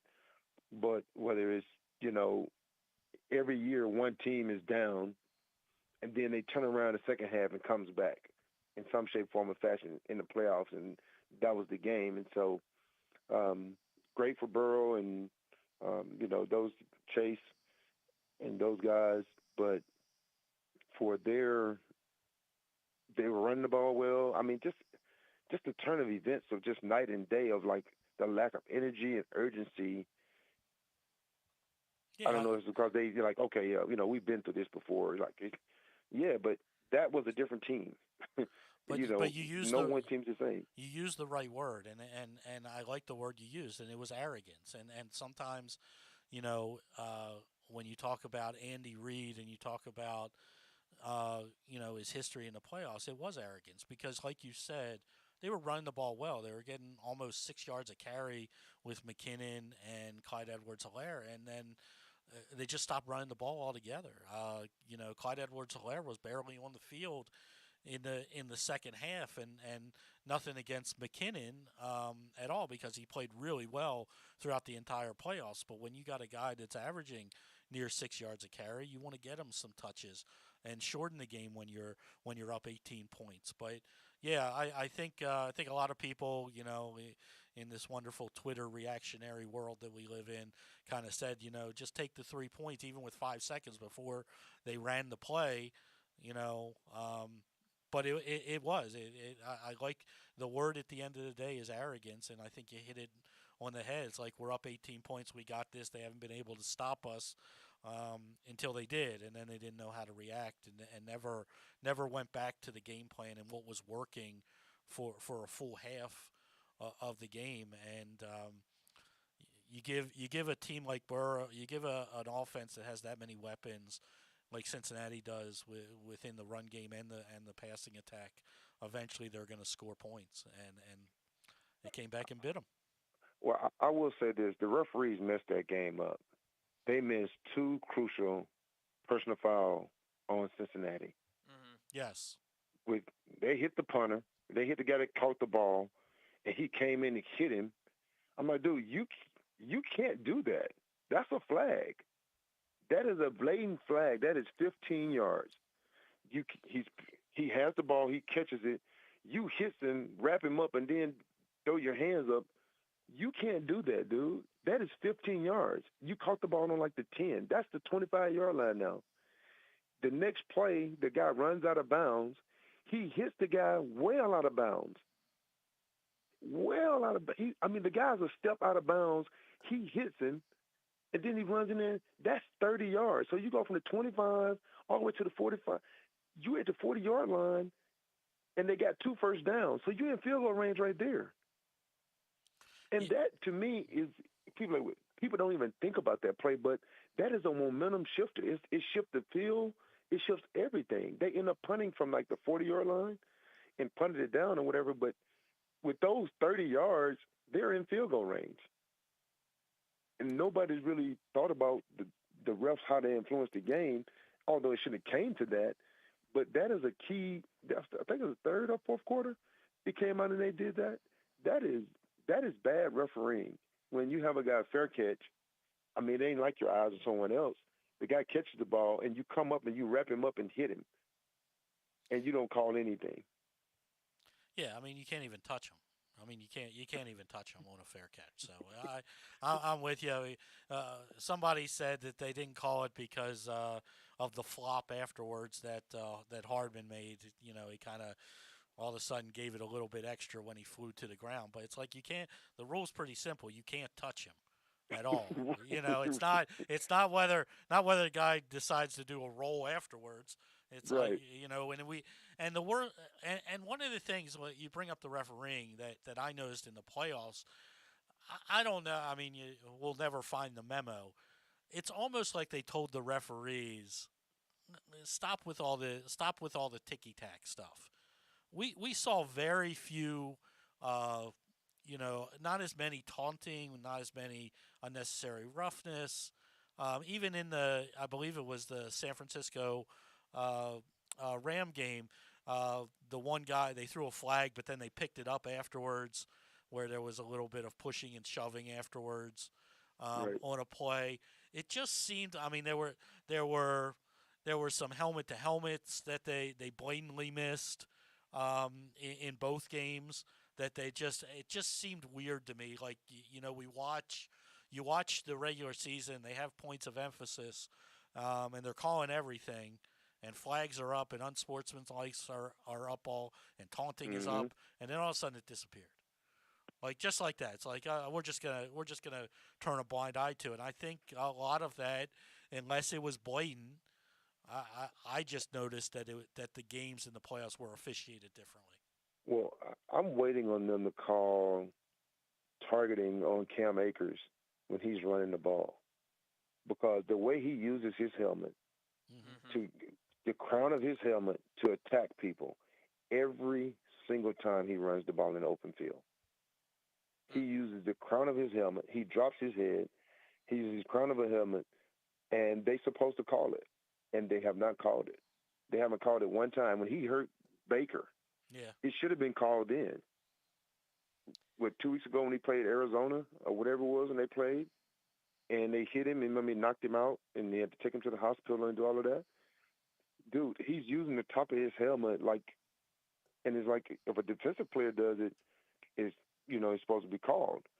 Offensive players supposed to be done the same way, and so it'll be interesting, for the quote unquote safety of the game, if they're going to call it on an offensive player, because once you drop your helmet, what do I have as a defensive player besides dropping mine to try to protect me? I don't really know. Do you think that this is something that should be that teams should be allowed to challenge if they see it in the referees miss? And the thing I think about is Fred Warner last night, Matthew Stafford, after the play is the ball's well out of his hand. He's already gotten rid of it. He's just standing there. Warner comes up behind him, shows him from behind, and throws his helmet into his helmet. Do you think that, like you said, for the safety of the game and the safety of the players, they should be able to challenge, hey, you missed this, this happened, and this is a big deal? Well, he will be fined. Yeah. 100%. Yeah. Yeah, he will be fined for it. That play does not, because it was an interception, I think, or fumble or something. So it would have been a dead ball, 15-yard penalty or whatever it is. You can't do it because then you allow, say, okay, I can challenge when you miss a hole. Right. So if you start allowing one penalty, then you got to deal with the time frame of the game, because now you got these challenges that's going to come in. It's not a reviewable play because the games want to be finished 3 hours, 3 hours and 1 minute, 3 hours 10 minutes, wherever in there, and so your time frame for challenges start to kind of get a little tick tacky, and then those I'm not sure if people will use those challenges a whole lot of times. But I think they can, maybe in a 2 minute, say, okay, everything is reviewable. Then they can do it in a 2 minute area where the coach can't do it, but people from up top can do it. That might be a way, but for the whole game, I think it's too hard. Yeah. I think that's the error, the room for error in judgment, the room for error in how it's played. Some things get called, some things doesn't. It's just the nature and the natural progression of the game. Well, yeah, it certainly wasn't egregious, and it was something where I think if the referee saw it, he's either one foul away from getting thrown out of the game, or it might have gotten disqualified from the game right then and there. It was, like I said, it was egregious. Now, with the Rams and 49ers, the Adalius Rams, they don't have a first-round draft pick since 2016, and they won't have one until 2024. they kind of needed to go out there and win this game and get themselves to a Super Bowl because that's why you traded away all those first-round picks. How important was it for the Rams franchise simply because of that fact to get back to a Super Bowl? Well, I think it was important because it's your rivalry, one. Yeah. Two, they beat you the last 6 times, I think. Oh, absolutely. Yeah, they have. And so a mental hurdle for McVay, who I felt pressed. McVay did some very questionable challenges that he shouldn't have done. Timeouts, like some of the things he was doing, it was like he was reaching a little bit and just trying to see something that wasn't there, especially with the fumble that he challenged, I think, on one of the things. And it's like, who's advising you when you see clearly that the ball is down and then it comes out that you should challenge that? I mean, it wasn't even close. Nope. It was like he was just trying to wish and hope for all these things. And it was like, look, stay in the moment of the game. Don't panic, because I felt that Sean McVay panicked. I felt that he panicked up until, things kind of got back into the groove where, okay, cool. What really happened was when Tart missed that interception, that was the game. Yeah. They were ready to collapse. He missed the interception. They go down and score, and here you go. You're back into the game. Sean McVay's back into his groove, and he's doing his thing. And Odell Beckham, by the way, he's not a bad player after all. Yeah, right. Yeah, who knew? Everybody wanted to jump on, Odell Beckham, and he's a bad this, he's a bad that. I've been in that role before, and it's interesting when someone else writes the narrative, and you don't know the story, and people just kind of jump on board. But luckily for him, he got a chance to go somewhere else, play, and show that he's a good teammate. He's a good talent, and he was able to prove that yesterday with the way he carried himself in the game and was productive and everything else, and now has a chance to win a Super Bowl. Well, yeah, you look at it, you got Matthew Stafford, OBJ, Aaron Donald, and the Rams. They're taking on the Cincinnati Bengals with Joe Burrow, Jamar Chase, Joe Mixon. The names go on and on. You got the red-hot Bengals who are playing with house money right now. You got the Rams who right now are basically the Yankees or the Dodgers of the NFL, just buying all the pieces to get back to a championship. Who you got in Super Bowl 56? You got the Rams, you got the Bengals. Oh, man. Well, you can't say that the Bengals are underdogs. They won the division. They don't like the underdog card. They're in LA. I'm not sure at the moment, but I will say that the Burrow then will come out on top. Yeah. I feel that they can can make enough plays. I feel that they can run the ball, hopefully. I'm not sure. I know I take that back. I take It's that tough, back man. because Cincinnati gave up 9 sacks Yep. Yeah. to the Tennessee Titans. And a lot of them came from inside. Yep. And so with that, Aaron Donald, you have the guy from Denver, Von Miller. Von Miller. You have Akers and Cooper Kupp. How he gets so wide open, I'm trying to figure out what in the hell are y'all thinking about singling up Cooper Kupp against anyone. He just, triple crown, most receptions, most yards, most touchdowns. It's almost singling him up because the other 22 times people played against him, they stopped him real good. Okay, see how that worked out for you. So I'm not sure what the 49ers had there, but yesterday the Bengals came and they protected. Bosa had 1 sack, right? Yeah. I think Bosa had 1 sack. So I will say that the Rams with Odell Beckham Jr. And Kupp, Cam Akers, Sean McVay cooks up something. If he doesn't panic, if they get behind or whatever, they may pull it out with the home field advantage of being in LA and being in playing basically at home, and they should pull it out. Yeah, no, I'm with you. I think the Rams got this one. Guys, he is Adalius Thomas. You can follow him on Twitter at Adalius Thomas. Adalius, before we let you go, can we plug anything for you today? Grill 620 as always, man. Valentine's is coming up. We do have a online deal that you can get, online Valentine's Day package. So, you can order it right straight from our website, grill620.com, and for $99. Can't beat it. Get your Valentine's package, order it online, go there, take your wife out. What they say? If the wife ain't happy, nobody's not happy. Right. So. Happy wife, happy life. Yep, happy wife, happy life. So make sure your life is happy. Go out there and get you some Grill 620. Eat good, feel good, and then she'll treat you good. All right, I like the sound of that, man. You have a great night and enjoy the Super Bowl, all right? I appreciate it. All right, take care. That was Adalius Thomas joining us for a segment here on Glenn Clark Radio. I do think I was kind of with him. He was kind of talking me into maybe thinking the Bengals could do this, and then he said, wait, they give him 9 sacks and 10. It's like, oh, yeah, they got a guy named Aaron Donald, another guy named Von Miller on their roster. It could be a long day for Joe Burrow and that offensive line.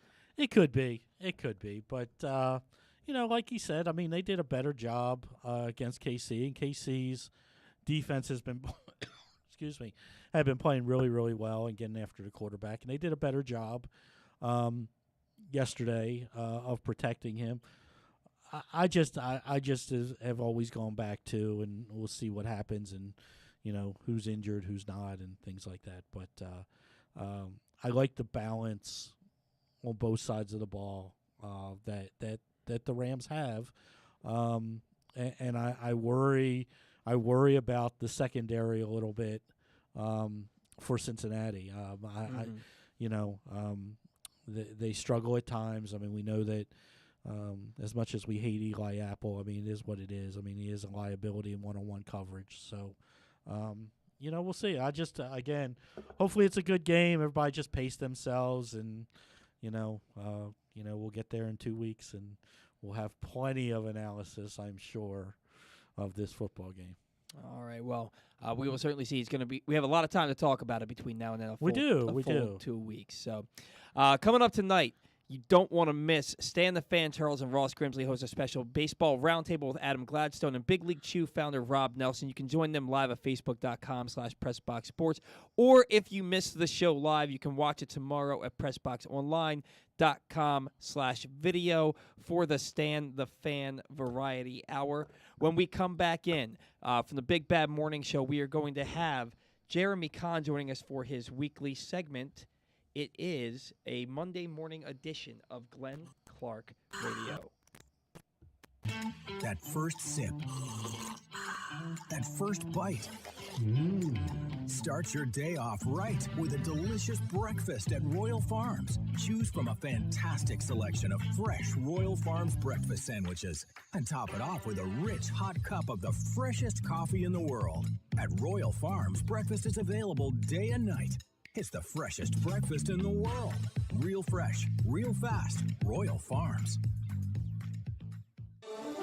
The latest issue of Press Box is available now, and it's our very special annual Best of issue. On the cover, we celebrate Justin Tucker as our Mo Gabba Sports Person of the Year, honoring his historic on-field achievements, but also the unprecedented relationship he shared with Baltimore. Inside, we recognize the top people, performances, and moments of 2021, including Cedric Mullins' incredible season and the dominance of local Paralympic athletes. Press Box is available for free at over 500 area locations, including 60 Royal Farms stores. And you can always find the entire edition, as well as the best daily coverage of the Orioles, Ravens, and Terps at PressBoxOnline.com.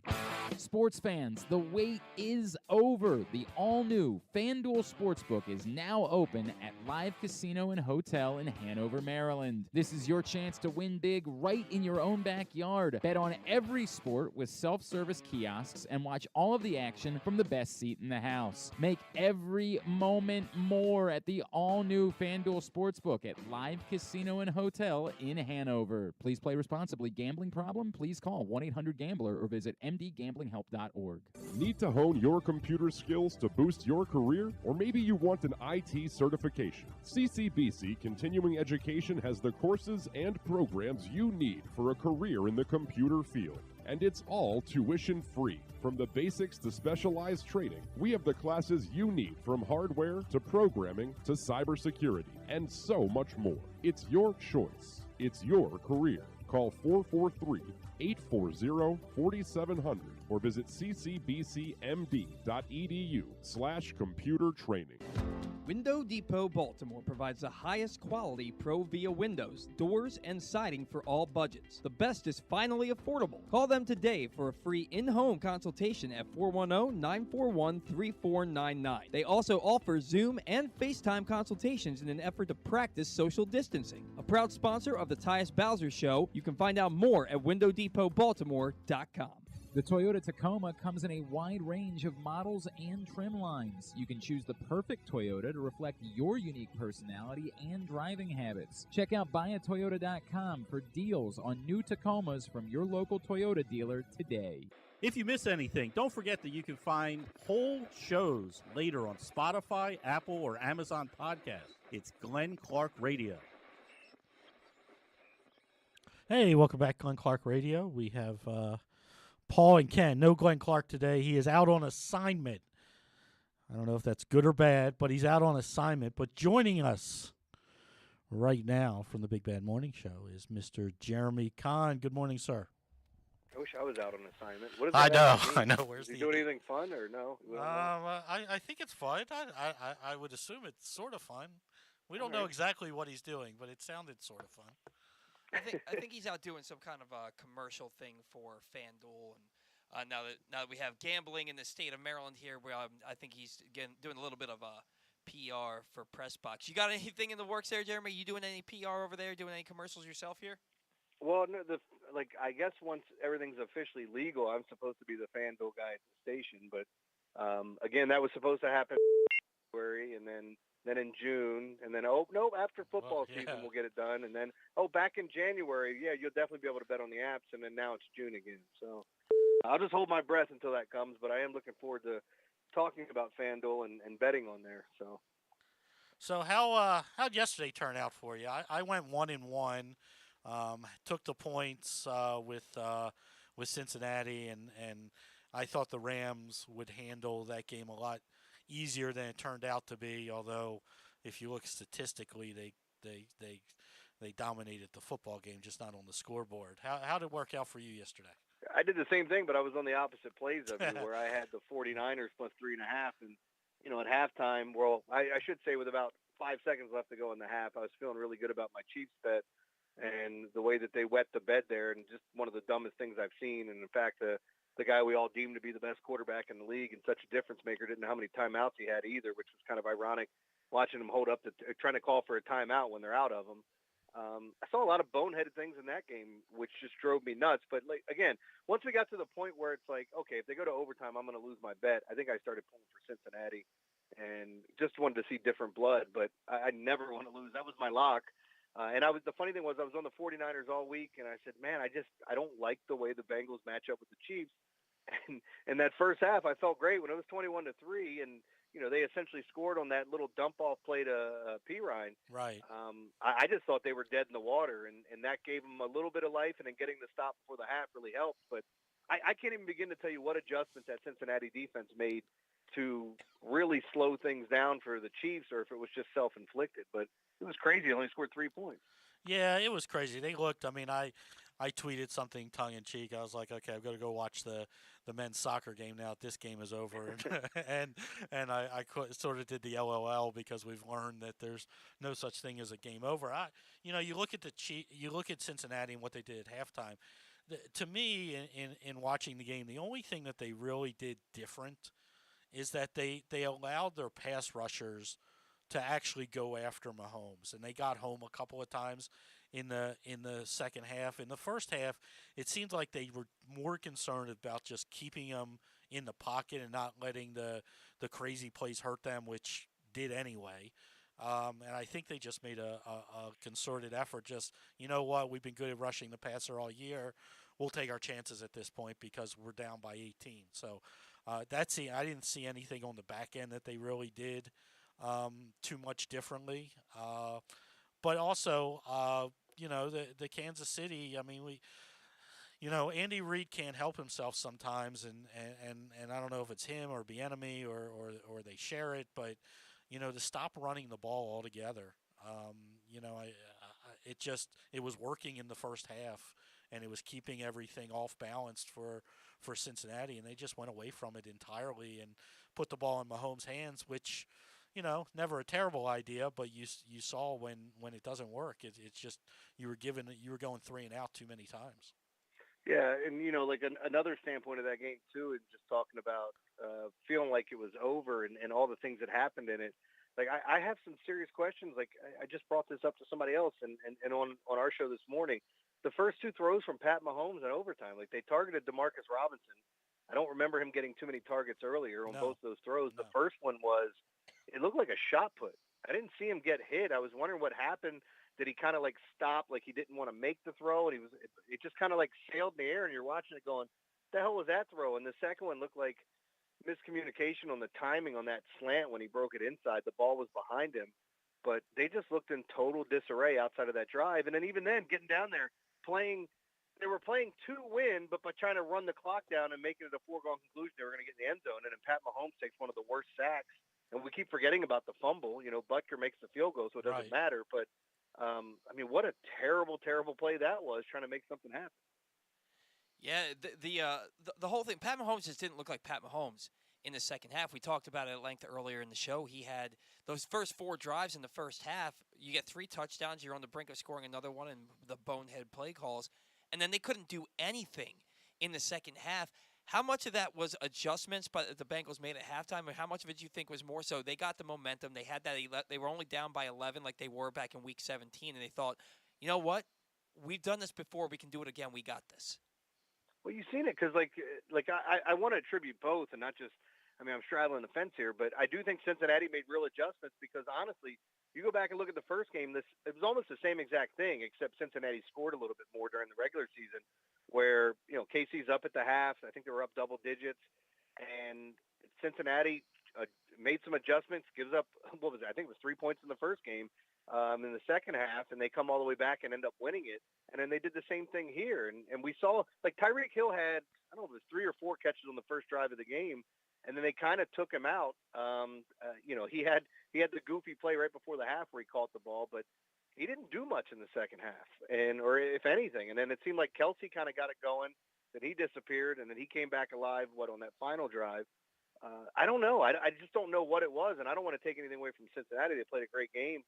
But, you see this happen all the time where, I don't want to call it where the lights get brightest because Pat Mahomes is not a guy that folds under pressure. He usually strives under that.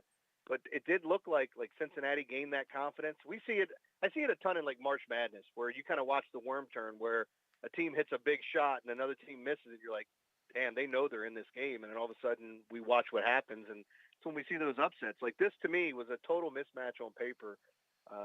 And in the second half, Cincinnati made it a game and then eventually won. So it was crazy. I thought the night game would be way better with San Fran and the Rams, but I still keep wondering what – George Kittle, if he connects on that pass where he clears the linebackers, I think he takes that ball to the house early on in the game, and maybe that changes how the momentum goes. But they both just kind of kept letting each other hang around, and then we saw what happened. It very easily could have been, I think it was Ross Tucker tweeted out and said the narrative this morning. He intercepts the ball, Matt Stafford chokes in a big-time game. Right. They win the game. Jimmy G, he's a winner, even though he didn't have a great game again. Or, he drops the interception. Here we are talking about the Rams going to the Super Bowl, and maybe it's great that they added Matthew Stafford and did all these things. You know, like the narrative changes on these singular plays of what actually happened in the game. Like Jimmy G being 2-0 this year in the playoffs, it's not a direct reflection of him. You know, he didn't do enough to help his team win at times, but I don't think he did enough to cause them to lose until we saw this. And then the narrative will be written on him as well, throwing an interception in that moment. We all have to remember it was 3rd and 13. He needed to make something happen there, and he was trying to throw the ball away so it wouldn't have been 4th and 20. Yeah. But, you know, it was an ugly play regardless. It was an ugly play, and you know, what was it, Tart who dropped the interception, Yeah. and I mean, talk about having nightmares forever. Do you think that left a sour taste in his mouth? Maybe so. Does that work? But you know, it's like, you know, Jimmy Garoppolo.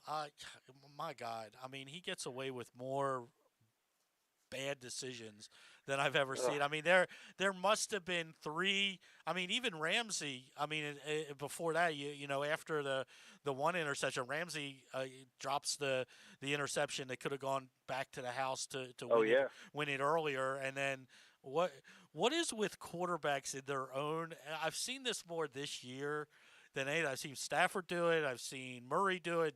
Garoppolo did yesterday. Murray had the really bad one on Monday night, right, on the playoff game. Yeah, it's like, what are these deep in your own end zone, deep in your own territory or in your end zone, these underhanded, backward, no look, I'm just going to throw it towards the sideline passes. I just like, when he did that, I'm like, just take the sack. You get another play. I mean, what are we thinking there? Well, and Casey, it's so funny because this is where I went back with when we talk about analytics and when we talk about these plays specifically.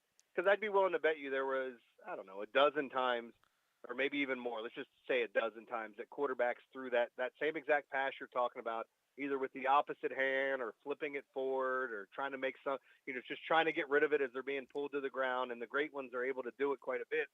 And we never talk about those plays when it's incomplete, but we've had just now in the past 3 weeks two glimpses of what can go wrong, and it's the worst possible outcome, with one being a pick six and the other one essentially ending the game. Right.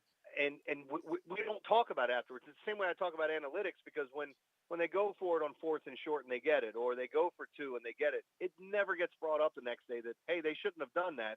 It's only a results-driven thing. And I'm not saying people are wrong if you don't want to go for the 2s and all that, but we only ever talk about it when they miss. We only ever talk about offensive linemen when they give up a sack. We don't ever bring up their name any other time. So it's just, I think some of that's crazy, and that we should look at those things more often in the success rate of how you do things. But clearly with this underhand flip, like it's even when we watch the Chiefs, they run that goofy play to Travis Kelce a lot of times where Mahomes will, like, almost like a soft pitch or slow pitch softball, throws it underhand to him. And I'm going, was that really necessary? Like, what was the point of that? And I don't know. They ran it again on Sunday, and it worked out with Kelce.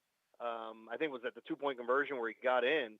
But there's like, or maybe it's another play I'm thinking of. But we see them do it all the time, and it's a really goofy play that just happens to work for them until obviously it doesn't work.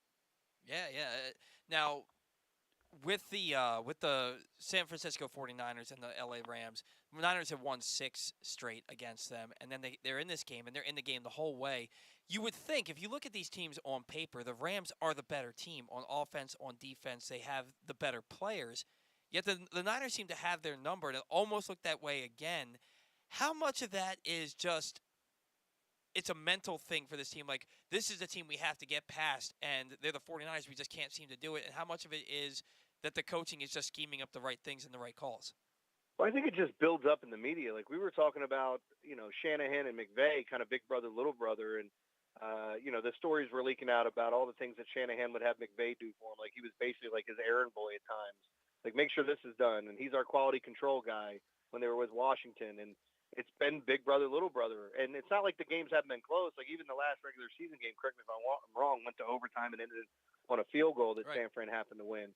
Maybe that's why Jalen Ramsey was ready to fight the kicker. He's probably thinking about him all game long. But no, like in all seriousness, the fact is, like, sometimes it is just about matchups. Styles make fights, and maybe it's something that the familiarity that San Fran has. There's no nervousness coming in facing them. You know what they like to do. You know where they're going to go. It's still almost damn near impossible to stop Cooper Kupp. The guy's freaking ridiculous. But But because of their pass rush and their running game is what allows them to do so many different things. And yesterday they got away from running the football quite a bit in the second half. And Deebo Samuel wasn't, and maybe it's because that hit he took, he wasn't getting those carries in the backfield after a while. But, you know, again, I think there is something to being said about the familiarity with it and understanding the opponent, maybe feeling like it's a confidence boost, knowing that you're going to play them because you've handled them 6 times in a row. And now they get over that hump. It was kind of like the same thing with Lamar winning a playoff game and all the stuff that people would say about all these different quarterbacks that had never won a championship, and they finally do it, and everybody's like, well, that's all I wanted them to do. It's like, well, come on. I mean, there is some somewhat ridiculous criticism when it comes down to it when you have failures against a singular opponent or, you know, whether it's playoff games, championships, what have you, winning outside if you're a dome team, all those things. At some point, you have a good game and you win it, but I understand why that narrative is written, and people like to stack them up and sit here and talk about, oh, they can't do this, can't do that, can't do this. But, you know, I'm sure the Rams feel, look, they're in the Super Bowl, but I feel great getting that monkey off their back as well. So we talked about this pre-show, and since you brought him up, let's go down the rabbit hole. You brought up Lamar. Mm-hmm. Ravens Twitter has been kind of all over the place and kind of crazy for a week now about trading Lamar and what the future of Lamar is, and do you pay Lamar, and what do you have to do with Lamar Jackson when it comes to the Baltimore Ravens, and why hasn't this, if they really wanted to sign him, why hasn't he been signed? And somebody else brought up that the Ravens could be concerned about some off-field stuff in the circles that he hangs around with. Where are you on Lamar? I'll say this, and I said this 3 weeks ago. I know he doesn't have an agent. If I'm advising Lamar, I tell Lamar never to play another down for the Baltimore Ravens until he gets a contract. And I think the Ravens have to give him a contract, because if you don't, you're admitting that you have no plan B and you're starting over. Because there is no plan B. You're either going he's got all the leverage, right? Yeah, he's got all the leverage. And I don't think the team has a plan B. Like there's no, like, if you don't sign Lamar, what are you doing? You've tried to quote unquote build around Lamar to make an indefensible offense that we heard for 2 years now, and now we have an injury-filled season where Lamar struggled in his last 3 weeks that we saw him and finished hurt like everybody else, and all of a sudden the Ravens should trade Lamar and shouldn't pay him. I mean, this is crazy. Well, you know, you're right. He has all the leverage, and I think most of the Ravens fans would be pissed at us saying this, but, like, yeah, he could easily hold out. Now, from what I've heard, he was offered a contract. They didn't sign it, and who knows, with the Ravens' history, you know, I was told it was a very fair contract, whether or not he was lowballed or not. And again, it depends on what you consider being lowballed, because I believe when all's said and done that he's either going to have the most guaranteed money, the largest signing bonus, or have the most per year when this contract's over with, or somewhere in that range. Like whether it's $1 more than Pat Mahomes. I remember this happened with Favre, and then when he got paid, he had he had a certain number. Yeah, it was like $22 more than whatever. You know, like these things go on, and ultimately for all the people, and I bet people had a backup plan through Tyler Huntley's first 2 games, and then they saw him play 2 more, and they're like, he's not our guy. Yeah. Where are those people at right now that were screaming trade Lamar and let's go with this kid? They're still around. I was in a Twitter beef last night with somebody saying that Huntley proved to be the better passer, and that they can't give any guarantees that Lamar needs to prove it. My head exploded. Yeah, it's so stupid. I'm tired of arguing with people about this. Like, until you don't have a quarterback, then you realize what it's like without one. Because you know what the sad part is? Everybody trashed Jimmy G throughout the playoffs. All the talking heads, myself included. You know what's going to happen? There's going to be 4 or 5 teams pawning over him in the offseason. He's going to get paid. He's going to get paid to go in and be a quarterback for one of these other teams, because you know what? They don't have a quarterback. How would you like to be the Jets? What is it now? 8 years and then 3 times drafting quarterbacks in the first round to try to make something happen. And you can go to other teams. Chicago's another one. Mitchell Trubisky. Nope. Oh, they go with Justin Fields. We'll find out if they're happy about him. Hell, the 49ers need to figure out, like, oh, we're rebuilding. Let's go get this Trey Lance kid. Now they got him. What would have happened if they went to the Super Bowl and won? Would they have pulled the Ravens and let him walk and Trey Lance is our guy? Or, you know, it's just like all these things that get brought up. It's the most important position on the field. When you find one, typically you pay them. And, like, I'm not trying to listen to the injury history thing because up until this past season, I haven't had an issue with Lamar's injuries. And by the way, he got hurt somewhat in the pocket, eluding pressure in the pocket, right? Not out on a running play. And I do think, like, those are legitimate concerns that people have. But you found him, in my opinion, you pay him. And I think he's going to get top dollar regardless. I 100% think that you have to pay him. And you said that he was offered a contract, and for what you're hearing, it was fair. Fair is in the eye of the beholder, right? Mm-hmm. So what is fair to Lamar Jackson and what is fair to the Baltimore Ravens isn't the same thing, right? And that's the point. So if it's because the only reason I bring up that it was a fair contract, because we've heard of the Ravens completely lowballed Flacco, and then they ended up overpaying for him significantly because he bet on himself and he won. Mm-hmm. But these are the things that happen, and we've heard stories about the Ravens. The whole Dennis Can theory, like Big Daddy, they're over there trying to get their discounts. They got their coupons out. Hey, who can we sign right now? Oh, Sammy Watkins is there. And who's left? We'll get a Derek Wolfe. They do this all the time. But when it comes down to it, I'm just saying that from what I was told, it wasn't some low ball offer to try to get him come in. It was market value right along with the other guys. Maybe it's not higher than them, but they were trying to get it done. But KZ's right. I mean, he has all the leverage if he decided to be that guy saying I'm sitting out. Or he could look at it another way, saying, if I go in and prove myself, I should be the highest-paid quarterback in the league. And if the Ravens aren't going to do it in a year or two because you're going to play the franchise game, he's going to be that. So I just think you pay him. I can't play these games with him. I want to get it done, get it over with, and then see where everything is at after that. I mean, I look at Kansas City, and we've had what Mahomes is going into his 7th year, something like that. But Mahomes, no, this was only his he's going into his 6th year. Okay, so this year's cap hit for Mahomes was $7.4 million. Okay, makes everything easy. Next year's cap is $35 million. The cap after that is $23 million. Like, the Ravens have to start looking at windows. Like, if you want to get this with Lamar, you need to sign him, and you need to make sure the cap number works for the next 2-3 years before it explodes. And my assumption is they do the same type of contract that Mahomes has, where they backload it and get themselves 2 years at a fair price, maybe 2 extra years, including next year if they can. But again, they all escalate up to those numbers you're talking about. Yeah, eventually you do it, and that's why I've been saying, and Glenn always made fun of me. I said the window isn't as I know you got Lamar, but the window isn't as open as everybody wants to make it seem like it was. And it sucks that this year you lost one of those open years with all the injury craziness that happened.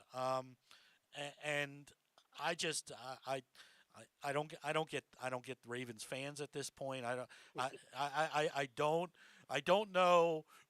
Watching the last 2 games with Lamar Huntley made it like, well, he can be our guy, or we need to go in a different direction. It made me see, if anything, it's making you see, Lamar's the guy and needs to be the guy because we don't have another guy. Yeah, we had somebody call in, and this is my point when it comes to fandom. And they said Mike McDonald's a terrible hire. And I said, okay, why? Yeah, why? Well, because he doesn't fit well here. Well, why doesn't he fit well here? Because I don't like the defense he ran. Well, what kind of defense did he run? Well, I didn't watch a lot of Michigan games. I just didn't think they were really good defensively. Well, the fact of the matter is they were awesome. A good defensive team outside of when they played Georgia, and Georgia, who primarily ran roughshod over everybody, beat them up a little bit. And even then, they still got some stops along the way. Okay. But this is my point, is that people have their mind made up of what they like and what they don't like, and they don't even know the guy. They don't even know what he does. It's the same thing when some of these coordinators get brought up. It's like, why would you bring this guy in? Well, you haven't seen him. Like, nobody knew about John Harbaugh outside of the fact that he was Jim Harbaugh's brother when he came over as a special teams coordinator from the Eagles and got hired here because Jason Garrett's wife was scared of the wire. It's like all these things play out, and sometimes fans, they can be just that fanatical and not honestly look at things. Like, I don't know enough about Mike McDonald to tell you it's a terrible hire, and I guarantee you I watch more Michigan games than most of the people out here, except maybe some of your Michigan fans. So, it's kind of crazy when people just start to poke holes. Like, I don't like this guy, I don't like that, and I don't want this. It's the same thing when it becomes like revisionist history, where fans are like, oh my God, Lamar had a terrible game. Well, he got hurt last game. He's always hurt, and he always plays bad in these conditions. We need somebody else. Well, Tyler Huntley looked average at best, he's got to be better than him. I saw him throw the ball downfield in a key situation. It was like when people were screaming about Trace McSorley throwing a 70-yard touchdown pass to Hollywood Brown against the Steelers, when in actuality it was about a 9-yard pass. The guy fell down and he took it to the house. I've run into people that have told me that the Ravens made a mistake when they let Trace McSorley go, and that he should have been the backup, and that he could have been the guy. And I was like, you know McSorley can't throw, right? Well, Yeah. he looked pretty good, and I was like, no, he didn't. He threw a 5-yard pass, and somebody ran it for 65 more yards.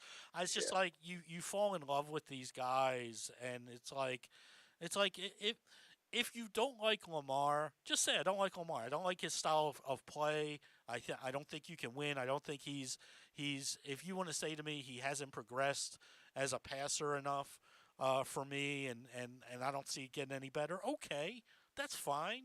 That's fine, but don't say that he shouldn't be the guy because Huntley looked better than he did for a quarter for a game and a half, and that McSorley threw a 5-yard pass and looked good in one game. It's like let's like there's one of one, and he's the one, and it's either you're all in or you're all out on him, and that's where I am with the Ravens with him at this point. It's either you're all in or you're trading him and you're drafting a quarterback this year because should be as high as you are ever in the next 5 years. Jeremy. Well, you know, and just lastly with Lamar, like, and I get it from people that are there's like 5 or 6, maybe the list is growing with some of the guys we've seen. Let's just say there's 10 quarterbacks in this league that are just special. That you watch them and you're like, oh my God, we have something here. And some are a little bit better in other areas than other. You know, we can go on and on and on and talk about what they do great. Like I just sat here and watched Joe Burrow have 2 or 3 gigantic runs in yesterday's game. Yep. I saw Matt Stafford take off once and pick up a big first down, where these guys are considered more prototypical pocket passers. And maybe that changes throughout their career. They don't become the runners they were. People talk about Pat Mahomes isn't the runner, that Josh Allen or even a Lamar is.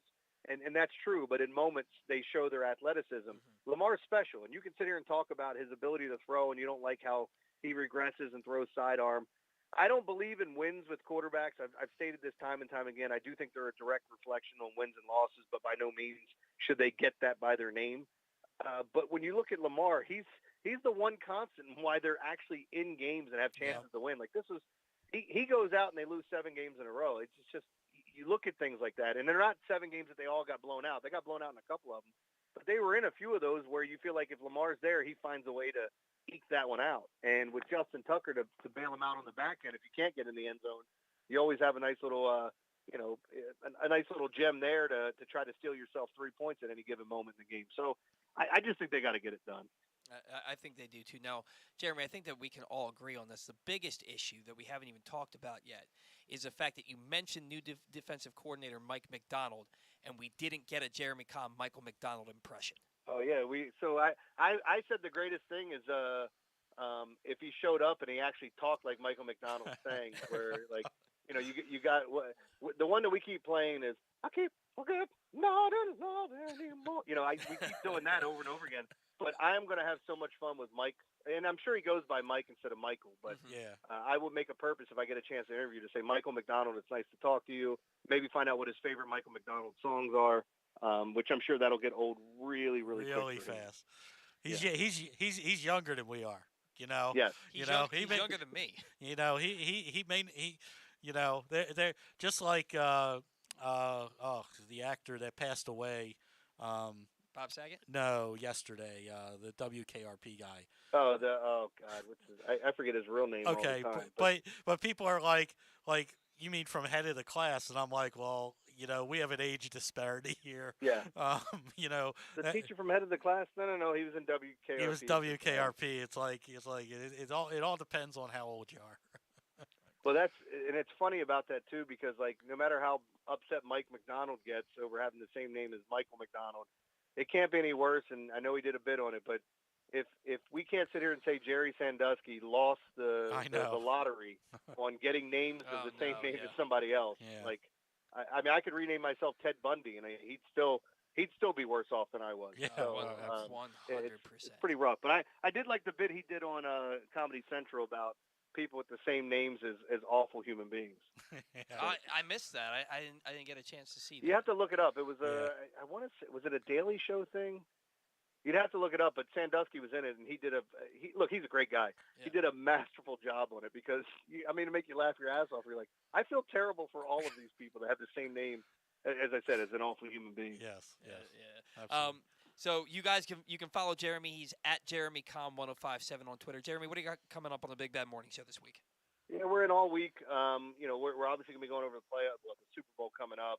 I know the Hall of Fame's right around the corner, and we're all waiting for Harbaugh press conference, Mike McDonald press conference, and Eric DeCosta press conference, where we'll probably walk away not knowing anything new and just feeling like, did they answer our questions or not? But we'll be talking about that quite a bit. And, I'm already all over the Rams in the Super Bowl. I just think this is the perfect spot for them. But I know we'll have plenty of time to talk about that down the line as well. Absolutely. Jeremy, thanks so much, as always, for coming on for your weekly segment. We'll talk to you next week, all right? Yeah, man. I'll see you guys. See you. Jeremy Conn joining us for his weekly segment, as always, every Monday here on Glenn Clark Radio. Today's show is brought to you by Glory Days Grill. This is your last chance to take advantage of Glory Days Grill's special seasonal menu for those comfort food classics you love, but fear not. The delicious smoky thigh wings are still going to be around for a while. You can get your orders in right now at glorydays.com. Ken, I'm sure Jeremy's going to be placing some money on some college basketball coming up here. I'm sure he's going to be placing some bets on the Super Bowl. How can fans that can't do stuff on their phone still bet in the state of Maryland legally? Well, you can go to Underdog and at Underdog Fantasy on Twitter, underdogfantasy.com on your World Wide Web device. It's great stuff. I mean, you can do parlays, 2 to 5 different players.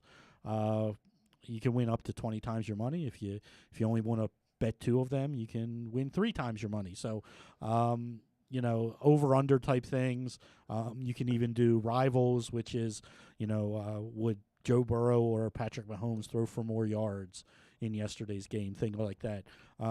They really expanded for the championship games yesterday in the different their different props that you could bet on. I'm sure the Super Bowl will be absolutely incredible, but between now and then you can still do the NHL, you can still do Major League Baseball. They do, if you're into soccer or golf, if those are your things, you can do player props on those as well.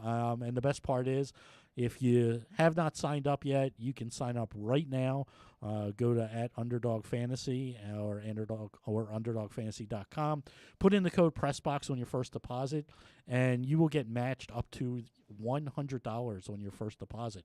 If you only want to do $50, if that's what you can do, we'll match $50, so on and so forth. But it's a lot of fun, and if you're nutty like me, you can already start doing some best ball for the NFL for 2022. So what is best ball? You've said this a number of times. So I don't know what it means. So best ball is simply a draft. You have 20 rounds, and there's no waiver wire. There's no trades. Mm-hmm. You just play your best team every week, and whoever gets the most points at the end of the year wins the league. So it's a lot of fun. It's a way, we always say that the draft is the best part of fantasy football sometimes, and the most fun. Well, you can do that in best ball leagues, and had a lot of fun with the 2021, which are all done. But I'm now on my 5th 2022, and obviously the ones right now don't have any of the incoming rookies in it. We're just playing off what we know from last year, and like I just drafted a guy like Calvin Ridley. I don't even know where he's going to play next year. Mm-hmm. But there are sure people that have already done best balls that have completed and have Tom Brady, and he may be retired. So it's just kind of the luck of the draw with that type of stuff. But a lot of fun. Get in early. If you think J.K.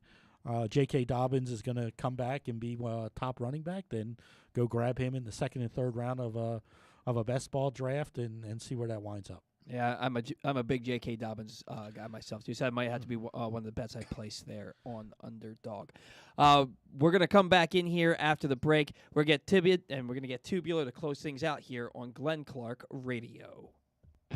Duffy's Garage is a family-owned and operated car care facility in beautiful Baldwin, Maryland. An authorized Maryland inspection station and Napa Pro Care Center with ASE-certified techs. Tell them that Glenn Clark sent you and receive 10% off your service with a max discount of $150. You gotta trust where you take your car, so take it to where I take mine. Duffy's Garage in Baldwin. Duffy'sGarageMD.com. From all of the biggest games to the smallest events, make every bet worth your while at MyBookie. Start by doubling your first deposit instantly with MyBookie's first deposit bonus up to $1,000. Double your money before you even place a bet, and all you have to do is sign up and deposit using the exclusive promo code PRESSBOX at mybookie.ag. If your first deposit is $100, MyBookie adds $100 so you can start with $200 to play with. If your first deposit is $1,000, MyBookie adds $1,000 so you can start with $2,000 to play with. With tons of great games and prop bets to take advantage of this week, there is truly something for everyone. Don't wait any longer. Head to MyBookie today to redeem your double deposit bonus so you can start winning big today. That's promo code PRESSBOX to receive double your first deposit instantly in your account. No hassle, no wait. Bet anything, anytime, anywhere with MyBookie. It's another cold winter here in Baltimore, but this time there's no hot stove to warm you up. Hi, I'm Paul Valley, and while there may be no activity in the world of baseball, I'll still be here every week with my co-host Zach Goodman to give you all the latest in the CBA negotiations as teams look to get back on the field in time for spring training. You can watch us live every Saturday from 10 a.m. to noon at youtube.com/PressBoxOnline or Facebook.com/PressBoxSports and listen at PressBoxOnline.com/radio. So tune in every Saturday from 10 a.m. to noon for the latest in baseball coverage right here on the Bat Around. Glory Days Grill's winter seasonal menu is back with comfort classics like their house-made meatloaf and short rib grilled cheese. It also features the center-cut sirloin with grilled shrimp, the char-grilled pork tenderloin, grilled meatloaf sandwich, smoky thigh wings with Alabama barbecue sauce, and a Brussels and bacon appetizer. All of these items pair well with Devil's Backbone 8-point IPA or their anniversary IPA brewed by Devil's Backbone. And try their seasonal cocktails, Blood Orange Bourbon Cider, Apple Ginger Mule, and Captain's Hot Cider. Find out more and get your order in today at glorydaysgrill.com. Great food, good sports. Window Depot Baltimore provides the highest quality Pro-Via windows, doors, and siding for all budgets. The best is finally affordable. Call them today for a free in-home consultation at 410-941-3499. They also offer Zoom and FaceTime consultations in an effort to practice social distancing. A proud sponsor of the Tyus Bowser Show, you can find out more at WindowDepotBaltimore.com. We can't imagine why you'd want to, but you can watch GCR live. It's at Facebook.com/PressBoxSports and try to guess whether these guys are wearing any pants. Welcome back, Glenn Clark Radio. You can also find us when that was done. We're also on YouTube, so you can also find out if we're wearing pants on YouTube. I am. I haven't seen Paul today, but Glenn Clark Radio Show is brought to you by Exxon Mobil One. Mobil One full synthetic motor oil helps extend your engine's life. Visit local Jiffy Lube service center and ask for Mobil One. And Ken, you were lucky. Anytime we have I'm co-hosting the show with you today. I co-hosted a couple weeks ago with Stan. We have a couple of interns. Anytime somebody new is in the office, I wear pants. So you got the lucky draw today, and I'm wearing pants. Fantastic. So look, I don't want to do a show without acknowledging Maryland basketball. Look, there's nothing interesting going on with that team. They're not very good. They lost over the weekend to Indiana. They got outclassed by Indiana, especially in that second half of the game. A couple of decent wins versus Rutgers and Illinois. This team, they live by the three. They die by the three. They mostly die these days. I think they shoot under 32% as a team, something like 5 for 32 the other day. Just keep hoisting the rock up even though they're not hitting these shots. I guess really the only interesting thing about this team right now, Ken, is their coaching hire. And, I feel like for the Ravens, the Ravens' identity is defense, so they need to get the hire right when they go out and they get a guy like Mike McDonald. For the Terps, they absolutely have to get this hire right because this is a this is a basketball program that just hasn't been really relevant for a pretty good long while now. Well, I don't know if relevant's the right word. Nationally, I mean, they'll get to a tournament, but they don't do much once they get there. They have not, under Turgeon, they did not move forward. And, what was it? He went to 6 of the last 7 NCAA tournaments or something like that, but never getting into the Sweet 16. And that's where this program should be getting. And at least from an old Maryland basketball fan as I am, I mean, that's what you were expected to do, if not compete for national championships. And it just hasn't happened. And they do need to get it right. And I don't know what that means. And I'll be honest with it. I don't know what it means. I don't know if it means bringing in an established program builder, somebody that's has been established of always taking teams to Final Fours and things like that, or it's the next hotshot young guy that is ready to run his own program at a big time level. I don't know what it means. I know what the result needs to be. You need to find somebody that can recruit, that can keep some kids locally here. And the offensive philosophy of this basketball team needs to change. It's been boring basketball for a decade. Yeah. I mean, it just is. I'm a defense. I coach basketball. I coach defense first, but you got to be able to score. And if you're not going to be an up-tempo team, you better have a good half-court set. Maryland's had neither for a decade. So we'll see what that is. I've seen all the names, the Sean Millers. I've seen the Patinos.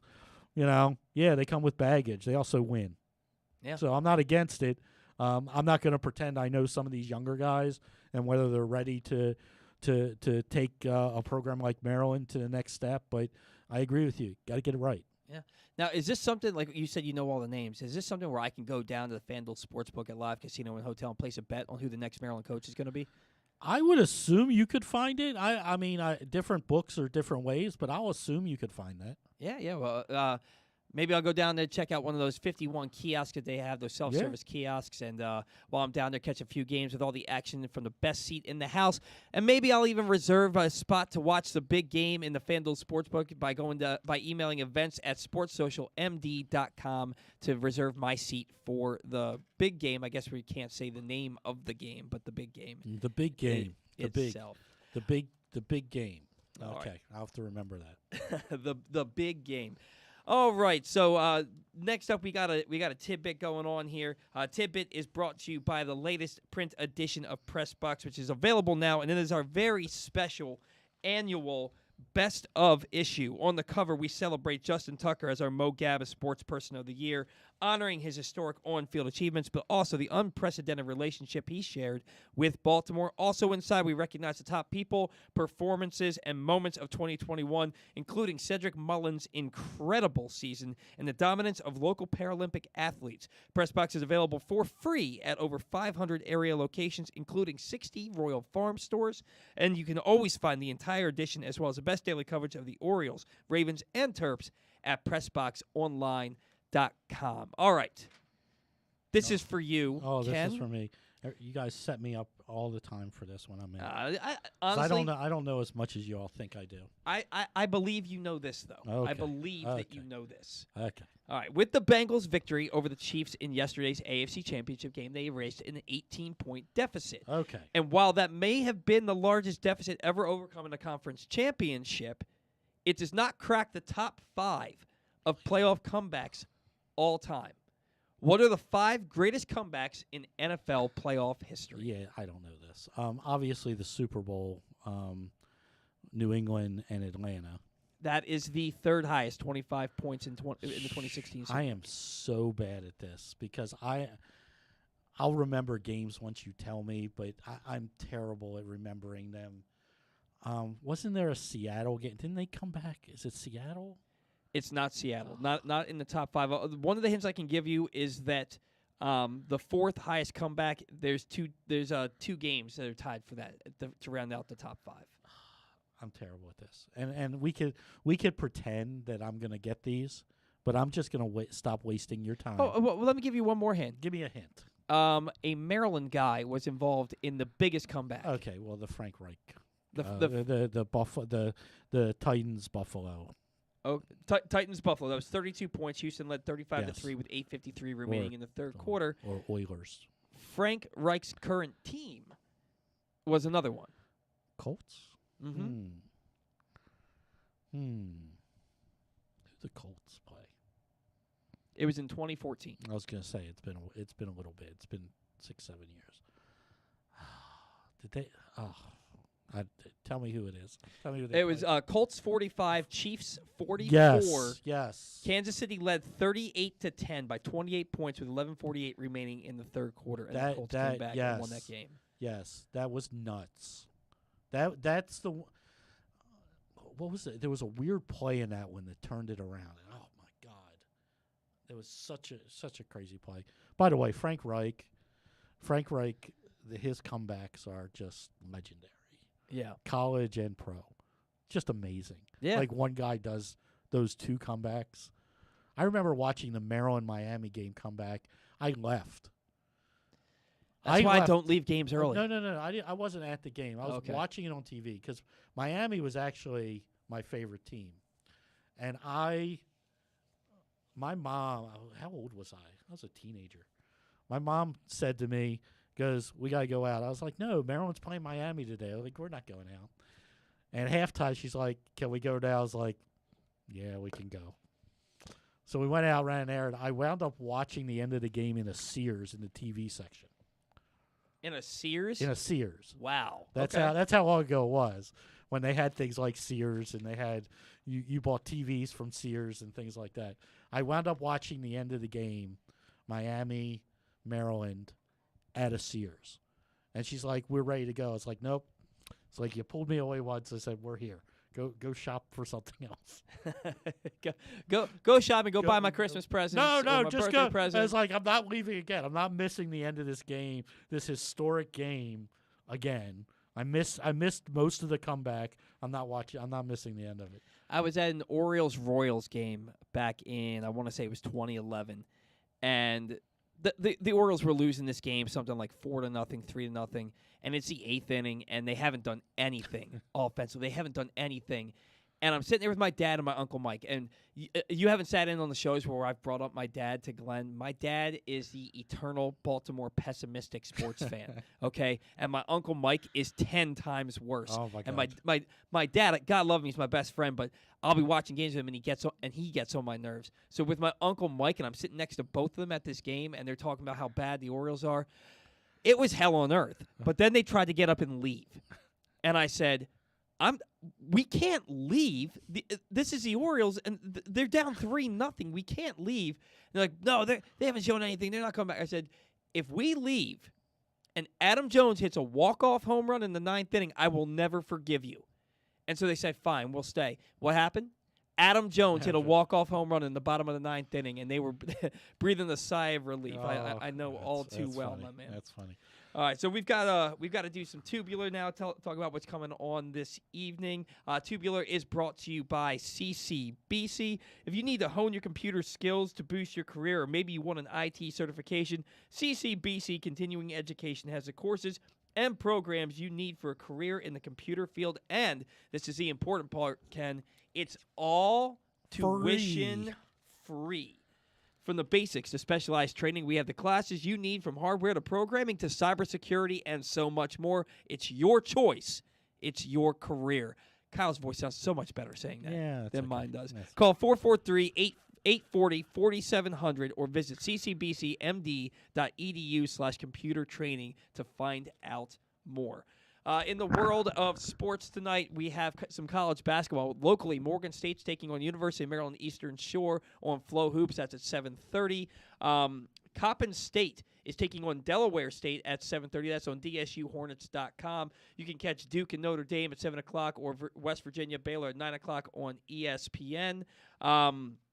In the NBA, you have the Heat taking on the Celtics at 7:30 on NBA TV. In the NHL, on the NHL Net, you have Panthers, Blue Jackets at 7 o'clock. And then tonight on USA at 8 o'clock, Fallout and Backlash from the Royal Rumble, you have WWE Monday Night Raw. For non-sports stuff tonight, we're looking at you have Celebrating Betty White, America's Golden Girl, at 10 o'clock. I can't believe that's airing at 10 o'clock because I feel like people that are going to watch that don't want to watch something at 10 o'clock.